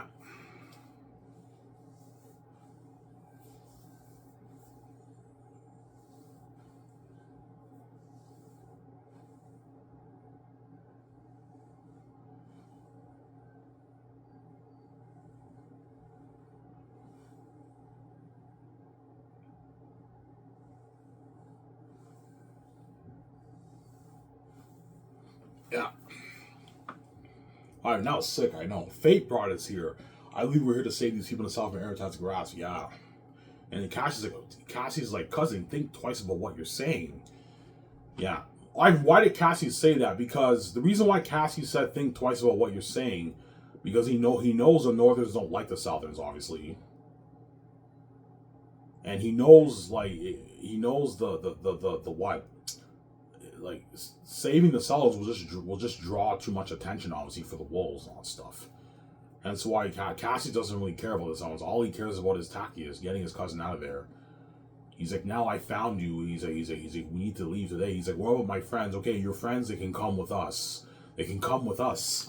But telling you us will just draw my attention. And Cassius is like, no. Takius is like, no, I can't leave Lithia. Because he has an obsession with Zithir. Takius likes Zithir, obviously. Yeah. Obviously.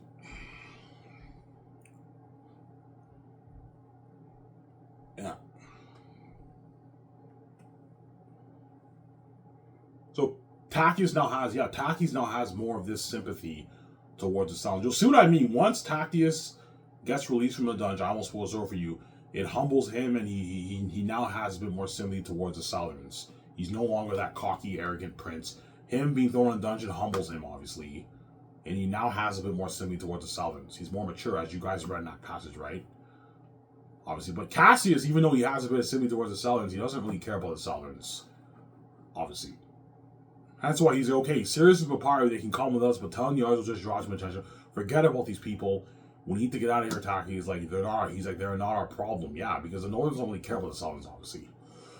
And they also know the Northerns don't like the Salons. That's why Cassius is like, Taki, think twice about what you're saying. Because he knows the Northerns, if they go to the North, the Northerns don't like the Salons, obviously. And you'll see what happens when you read Volume 3. I won't spoil the for you. You have this huge dispute. Something crazy. Yeah, I won't spoil the for you. Yeah. I wrote a masterpiece, man. Amazing book.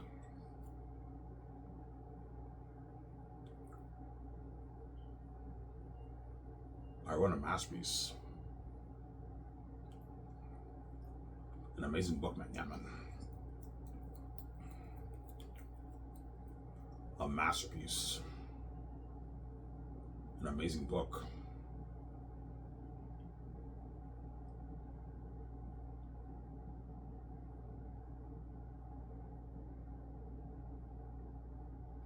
Yeah. Why is Takius powerful? Yes, Takius is very powerful. Yeah, I won't spoil the story for you, obviously. Obviously. Yeah. Ivan, can Tacitonius and Cassius take for full and Eretat? No, they can. They're not. The royal being moles. Nobody can take them. Obviously, except for I won't spoil the story for you. But the Morale, the general of the army, and Bull, the pit watcher, Tacitonius and Cassius can hold their own against those guys because they're trained warriors too. But those guys are also very powerful fighters, obviously. And Tacitonius and Cassius can take the random wolves, obviously. They're trained in Zane arts. But they can't take Eretat for full and Mephisto. Those guys are too powerful. You'll see that when we read the book. They're very powerful, those guys. Eretat's too powerful. Yeah, there's a scene in Volume 3, I won't spoil the story for you, but Papyri says something like, I can take Eretat. And then Cassius is like, he's like, Salvin, don't fool yourself. He's like, none of us can stand a chance against the Royal Wolves. Something like that. Yeah, don't fool yourself. None of us can stand a chance against the Royal Wolves. Cassius is very powerful. He's a powerful trained warrior, but he can't beat Eretat. And Tacitonius can't beat Eretat. And Cassius can't beat Faful. Tacitonius can't beat Faful because they're the royal beings. You'll see how when we read the book, I won't spoil. They can't beat Ephesus either. Those guys are too powerful. You'll see when we read the book, I won't spoil for you. But they can take, like in the end war, Tacitonius fights Bull the Pit Watcher, and Cassius fights Morale the General. That's why you're going to see John Boyega, he fights Bull the Pit Watcher in the war. You know what I'm saying? And Jimo Hansu fights Morale, the General Demon Wolf in the war. Obviously. Hence why I said those guys, Cassius, Tacitonius, and like Papyri, the three guys are pretty much like the supporting leads when you read the book, obviously. Well, Volume 3, everyone kind of has like an equal amount of scenes. But Volume 1 and 2, it's mainly about like Papyri, Tactius, and like Cassius and Tacitonius when you read it, right? And then Meramis and Queen Sarah are pretty supporting characters. They're supporting characters. They're pretty major too.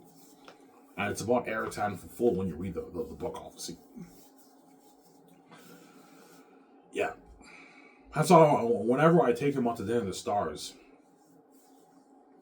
Whenever I take the Xena stars out to dinner, obviously, once they sign their contracts, I'm going to tell John Boyega when they sign their contracts, Jimo Hansu, you guys and Evangelion, you guys are going to be the stars of my movie. You guys are going to be the stars, the supporting leads, yeah. Obviously. Yeah, John Boyega, you don't have to worry about me pushing your characters aside like Disney did. Disney did John Boyega dirty. You're gonna have a lot of scenes in the movie. In the end war, you get to fight Bull the Pit Watcher. The main focus will be on me fighting Eretams the Fool and all that stuff, but you're gonna see John Boyega fighting the demon wolf, the powerful demon wolf Bull the Pit Watcher, and Jimmu Hansu fights Morale, the general of the army. As you give those guys their time to shine, obviously. John Boyega is like, your book's sick, man. I know my book is sick, John was saying, yeah. No, I mean, seriously. You wrote a masterpiece, I know. I wrote a masterpiece. A masterpiece, yeah, man.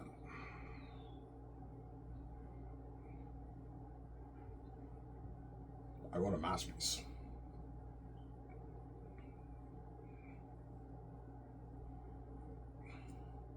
Alright, now it's funny, you know what I'm saying? Southern, Job. I take it you had a horses taken care of? Yes, they're a well-fed drag. He looked nervous. Yeah, when there's a reason why I said Job knew what the two were doing there. He knew when they arrived at the stable, Job knew what Cassius and Tassonis were doing there. That's why he said, "Oh, rats." And when he says Job, I take it you had a horse to take care of. Cassius was being ironic when he said that, obviously. It's like, Job, I take it you had a horse to taken care of? Yes, they're well-fed dress. There's a reason that. And what about Tacitus? Yeah, I've been out sick, I know. I was sick, I know, yeah. Obviously.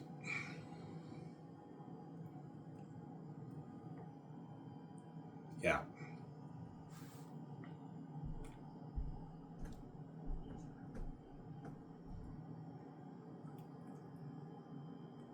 Yeah.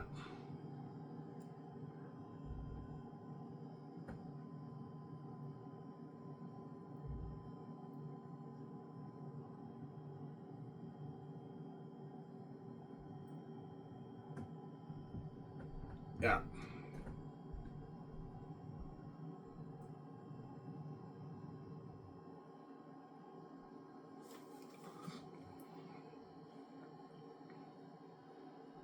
Yeah. Is Eli power alive? And yeah, Eli's very powerful. Eli's so powerful they seized the Prince of Zanes and threw him in a dungeon, obviously. Yeah, even though Tacitus has authority over Eli, when he told Eli he's the Prince of Zanes, Eli couldn't believe it. He's like, I don't believe this man is really the prince. He's an imposter. Seize him, throw him in a dungeon. Yeah. Obviously. Could Tacitus have died? Yeah. When you read the Lithia chapter, Eli says, yeah, it was in the Safian law tradition. If someone is an imposter, that person could be put. It's a very serious crime. If someone is an imposter, they can be put to death. Obviously, that's the law in Safis. Obviously, Eli had that law. If anyone has a fake identity or they're an imposter, that person deserves to die. I mean, that sounds a bit silly, I know, but it's a law. It's they say being an imposter is a crime in the Safian law. Obviously, when you read the book, obviously, hence why, yeah, obviously, they seized Tacitus because he was an imposter. He had a fake identity. Obviously, you'll see what I mean when they arrest him. They're like imposter. You know what I'm saying? And I won't spoil the story for you. Yeah. And Tacitus does tell Eli he's a Prince of Zanes, but Eli doesn't believe it. He's like, seize this guy, him and Papyri, throw him in a dungeon, obviously. Well, why did they throw Papyri and Sirius in there? Because they're thieves. Obviously. Yeah, thieves, imposters in the Safian law when you read it. I don't explain the Safian law in the book, but you can get the law when you read the passage, obviously. A thief or an imposter in the Safian law, they're thrown in a dungeon. If you have all the people in Safis who steal from Eli, they get thrown in a dungeon. And if you're an imposter, you get thrown in a dungeon. That's why Tacitus and Sirius and Papyri were guilty. Papyri was guilty because he's a thief. Sirius was guilty because he was a part of it, obviously. And Tacitus was also a thief. Obviously, and he's an imposter. He used a fake identity, obviously. That's why they threw him in a dungeon. I'm sorry. That's why I wrote a masterpiece, yeah. Obviously.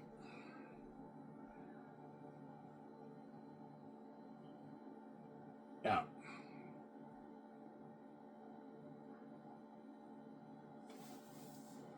Obviously, when you read the book, I wrote a masterpiece, man, yeah.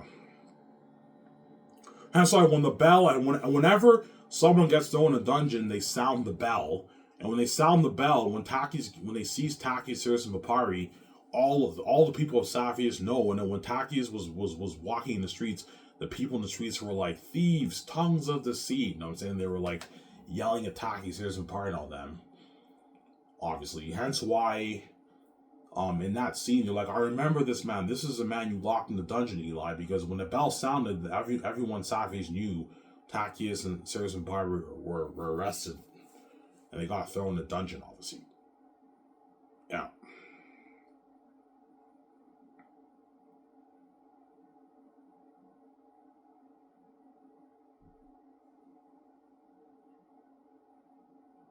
Yeah. That's why I wrote a masterpiece, man. Amazing book, man. Yeah, man. I wrote a masterpiece.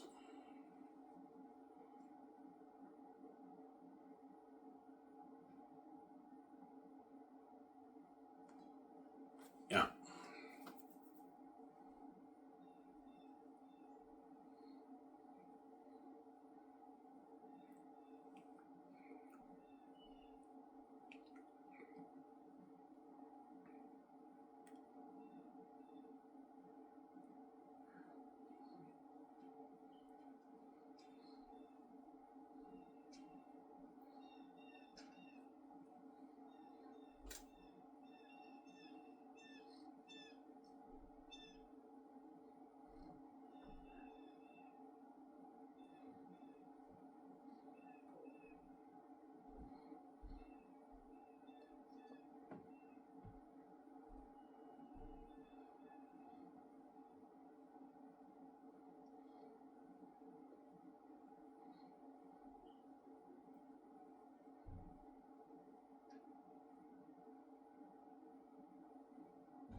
Yeah.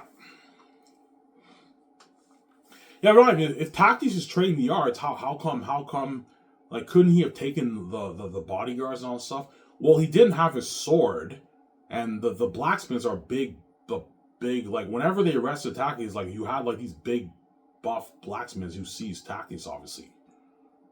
Yeah. And Takius didn't have his sword, obviously, right? He didn't have his sword.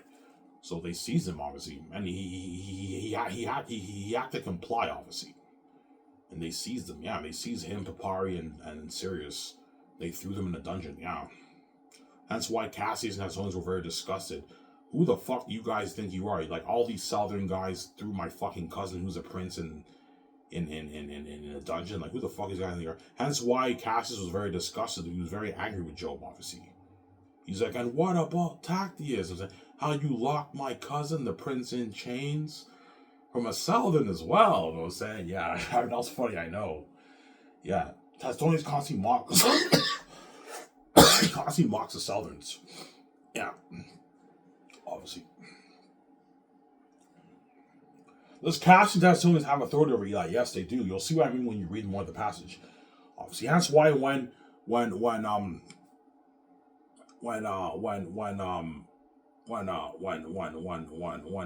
Job said, "Sir, they claim to be the cousins of Tactius," I say there was a great shock upon Eli's face. He's like, "Holy shit, these guys might be Northerns." Yeah, he was shocked, obviously, and Cassius is like, "You must be Eli." You know what I'm saying? Yeah, that man you locked in dungeons is my cousin, the royal heir, Prince of Zanes. I knew it to be true. My name is Lithia, Silence daughter. I'm now sick. I know. That was funny, son. Yeah, that was funny. Yeah. Silence daughter. That was funny. That was funny. I know. It was funny. Silence daughter.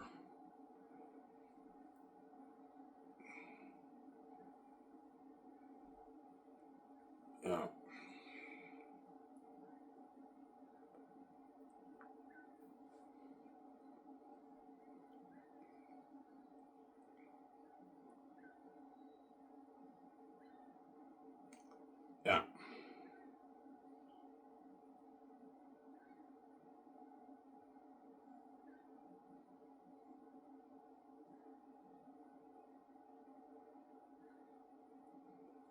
Yeah.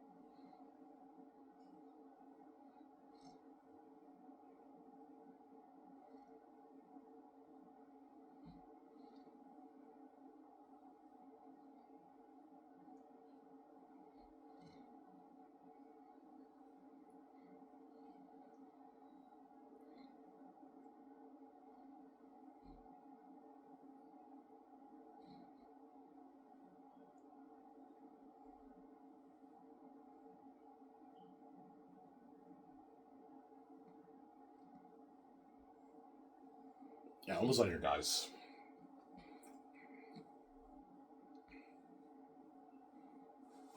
Is Tacti's sword a special sword? It's special in the sense that it was made specifically for the prince, but it doesn't have any powers or magical powers in it. You guys probably thought maybe the gifted has a special sword. No, Tacti's sword does not have any special powers in that, like Aragon's sword. But it's a special sword specifically made for the prince of Zanes. That's why when you read the prologue, when Taki's the verses like "Watchers of the North, you hear your king." They're like, you called on us, O king. He, you know what I'm saying? What do you know what I'm saying? Our sincere joy in your child's birth. And you have my walk on. You know what I'm saying? What do you seek from us, Taki? He said, have them make a sword for Tactius. And Cornelius and them are the ones who forged that sword for Tactius when he was born. Hence why Sirius told Tactius, hide your sword. Obviously.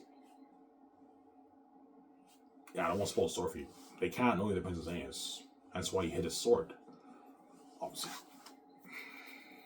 Well, why did Taxi thrown in a dungeon? The only clue you guys know is he used a fake identity, but there's other reasons too he got thrown in there. You have the spies. There's also another reason too. I don't want to spoil the story for you. You'll see when you read the book. I don't want to spoil the story for you. I'm sorry. Yeah. You have the spies too, right? Who are the spies? Well, you'll find out when you read the book who the spies are. Yeah. I don't want to spoil the story for you guys. Yeah, I wrote a masterpiece. I wrote a masterpiece.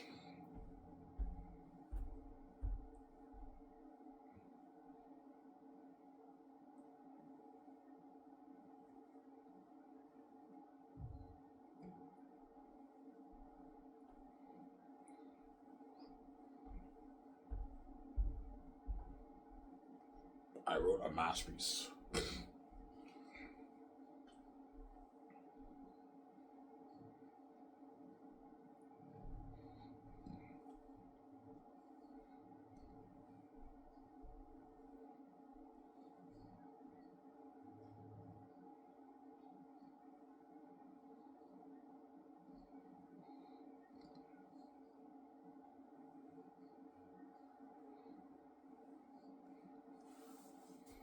Yeah.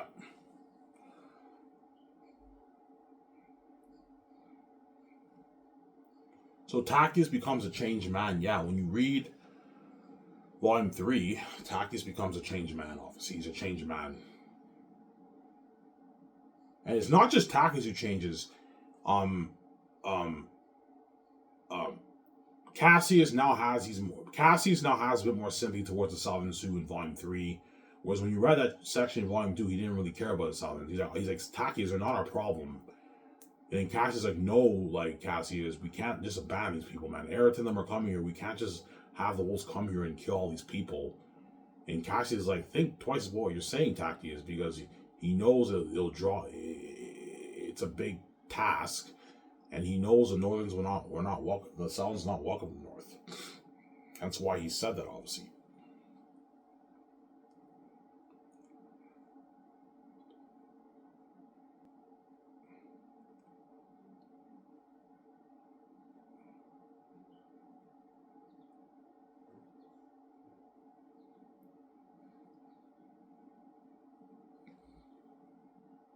That's why he said that.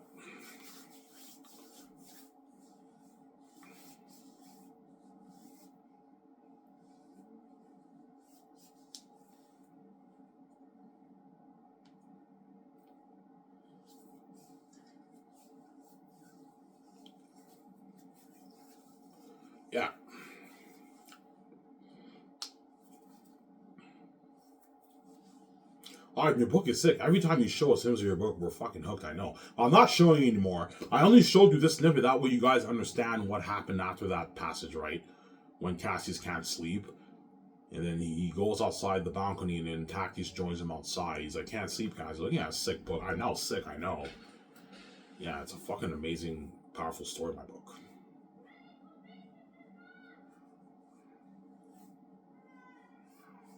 It's a masterpiece, my book, man. Yeah, man, a masterpiece. I wrote a masterpiece. A cinematic masterpiece. A literary cinematic masterpiece. It's an amazing book.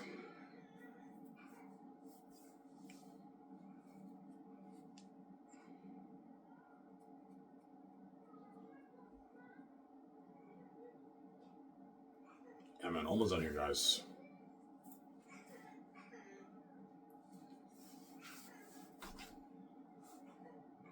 Yeah.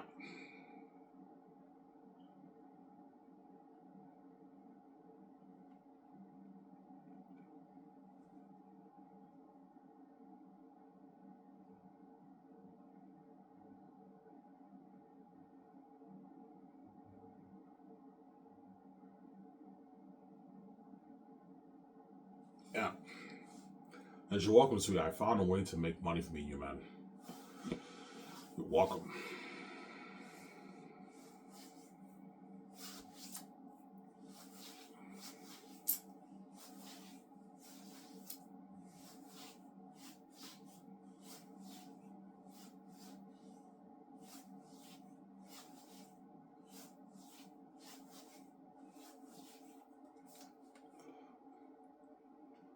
Yeah.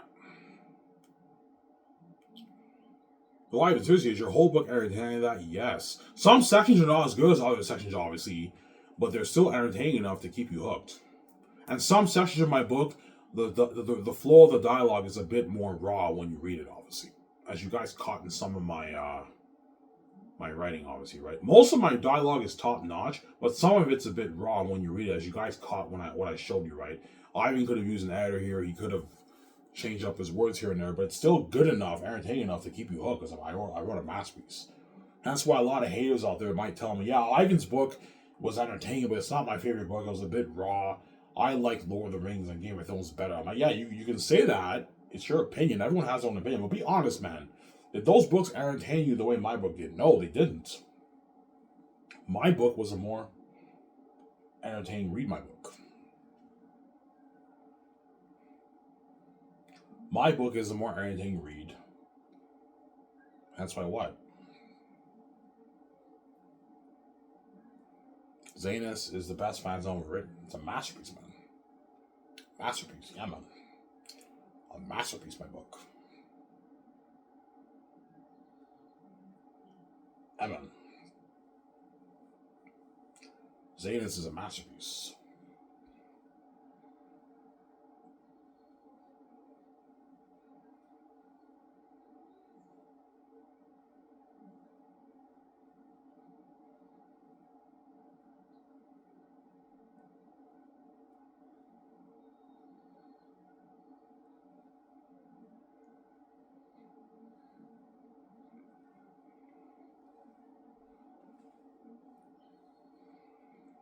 Yeah.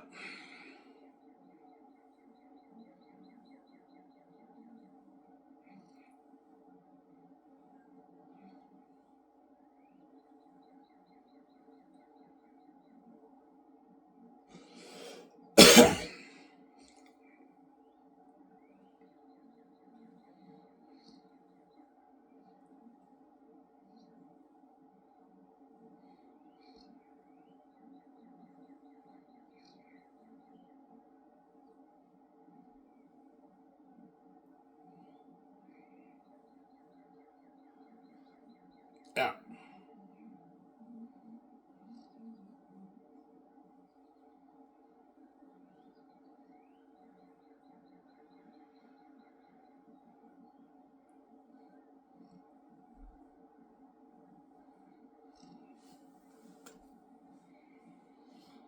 Ivan, what's the worst chapter in your book? The prologue.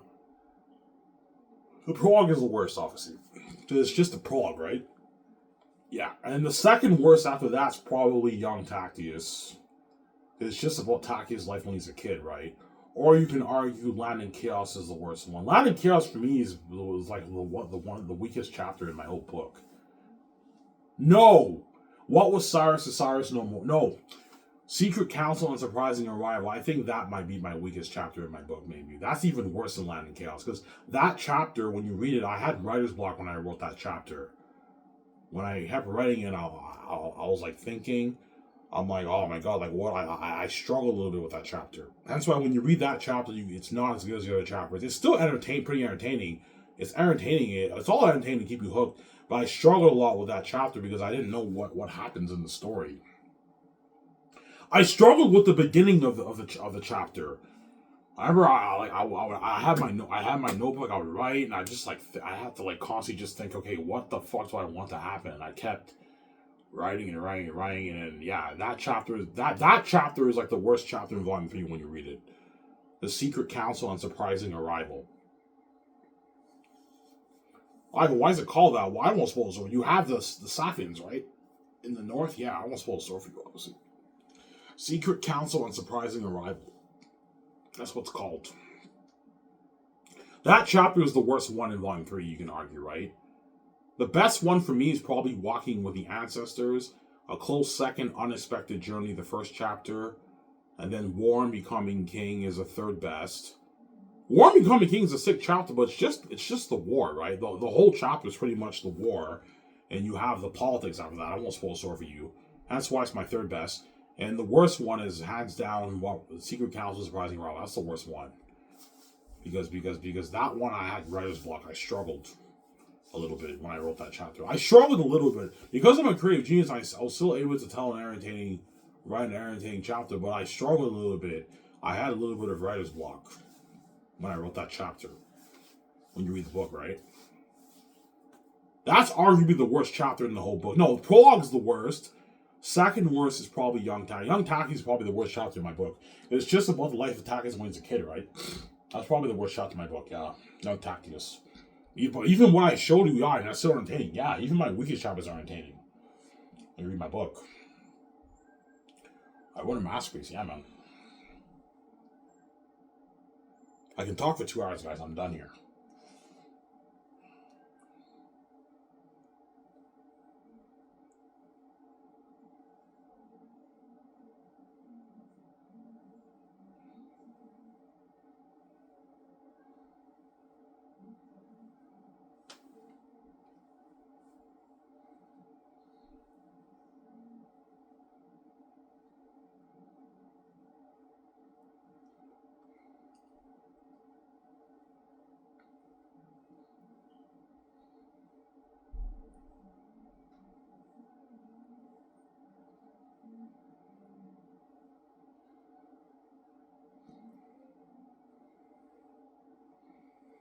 Yeah.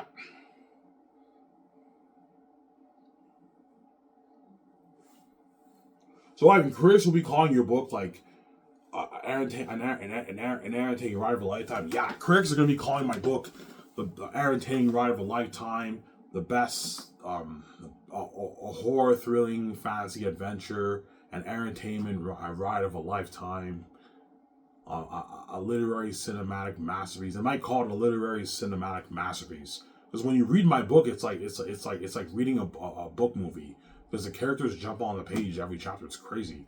It feels the story. When you read my book, the story feels like life has been breathed into it. It's very fresh and it feels very unique and different.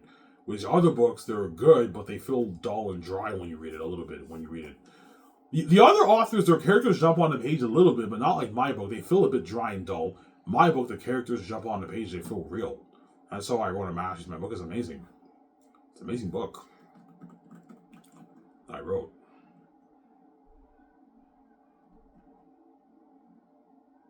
I wrote a masterpiece.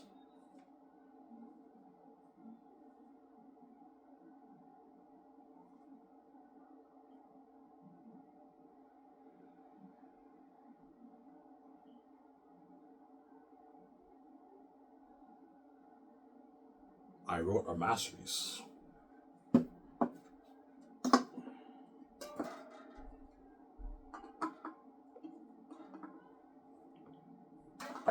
masterpiece. Yeah, man. No, Ivan, seriously, man. Yeah, man, I wrote a masterpiece, man. Cinematic masterpiece. Amazing book I wrote.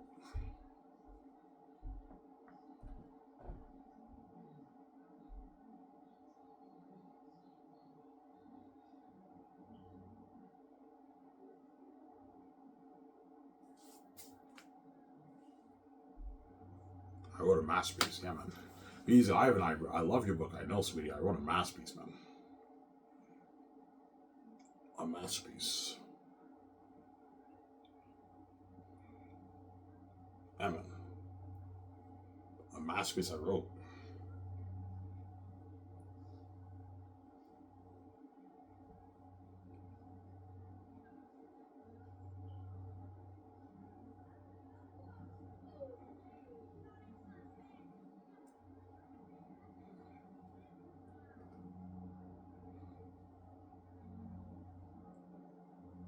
I wrote a masterpiece.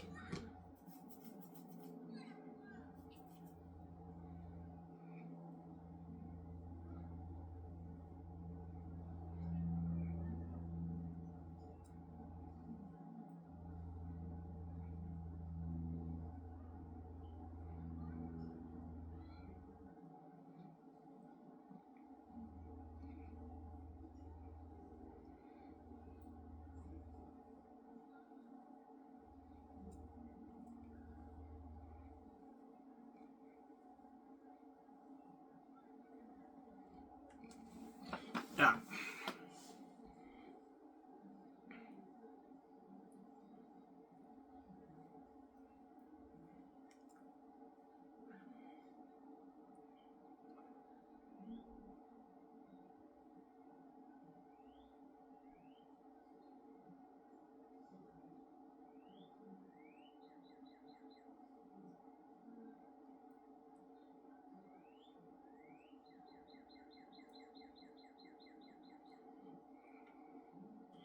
Yeah.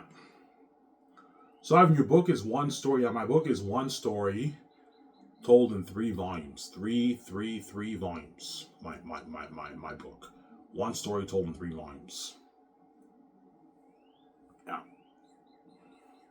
You have volume 1, volume 2, and volume 3 when you read it.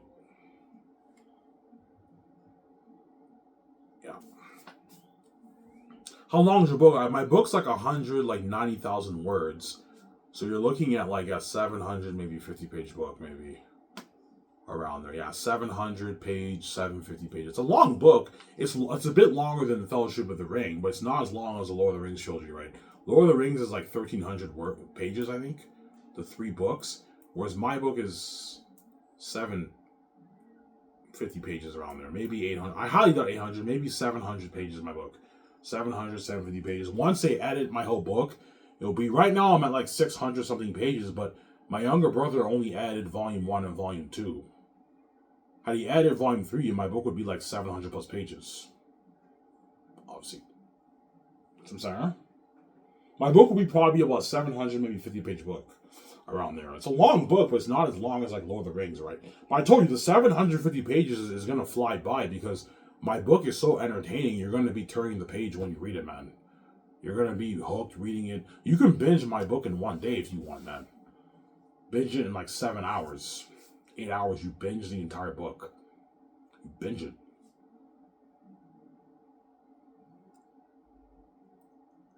You binge the shit out of the book. My book, it's a fucking masterpiece, yeah. When you read it, man. Yeah, man.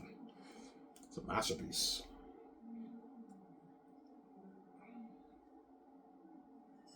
It's a masterpiece when you read it, man. Yeah, man. It's an amazing book.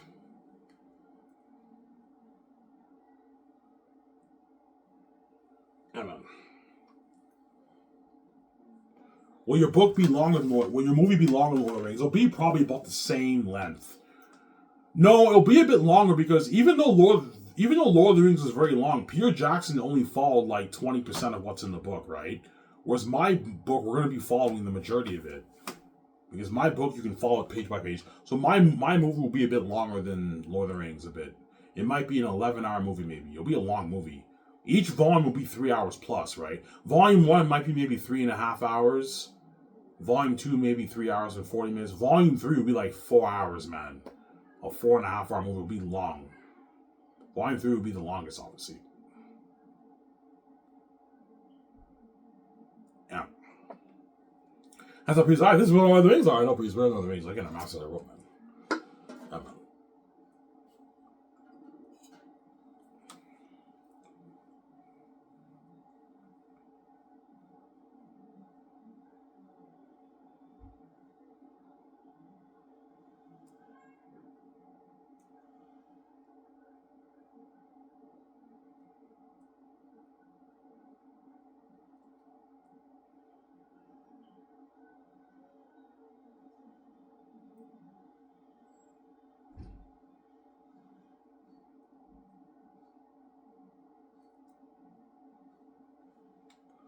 Yeah.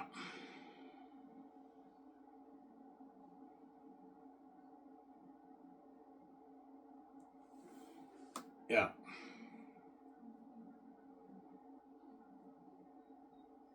I wrote a masterpiece. Yeah, Ivan, I thought you were gifted, but I didn't know you were this gifted, man. When I read sections of your book, holy shit, man.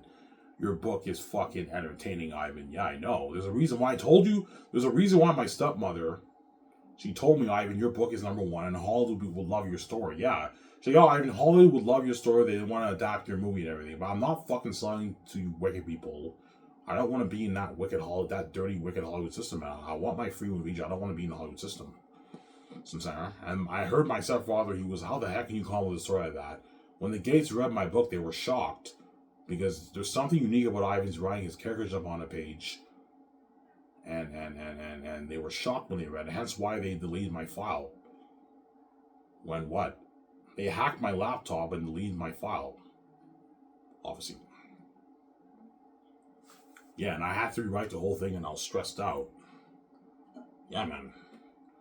I was stressed out. Because God protected me, I wrote all volume 3 in my notebook. I was able to rewrite my whole book. I was stressed out, but I rewrote it in like 5 months. I rewrote it in like 5 months and I finished it, obviously. I never made that mistake again. I saved it on my Hotmail and the Gates can't touch my file. They never can touch my file, obviously. Because before, when I wrote my book, I saved it on my desktop on my laptop. I never saved it on my Hotmail. So when they hacked my laptop and they destroyed my laptop no longer worked, they deleted my file. And so I have to rewrite the whole thing, obviously. Because the Gates don't want me being king. They're crazy people.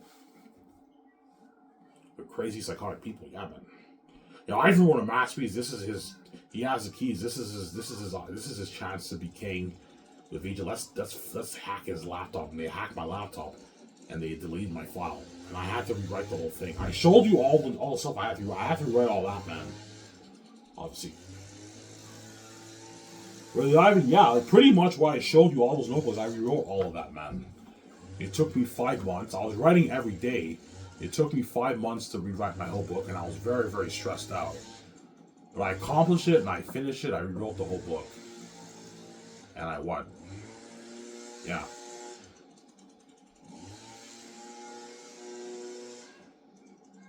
Yeah. Hence why Zane's will be the best, fast overwritten. And it'll be the best movie children made. You follow me when you guys read my book. Anyways, guys, there was video. Hope you guys enjoyed the show. I talked for 2 hours. I'm gonna upload this video. I'm gonna take my shower. I'm gonna go to the store and get my smokes. It's Zydemer. I'm signing out. Peace. I hope you guys enjoyed the show. Peace out, guys. Don't hate me. I'm saying peace.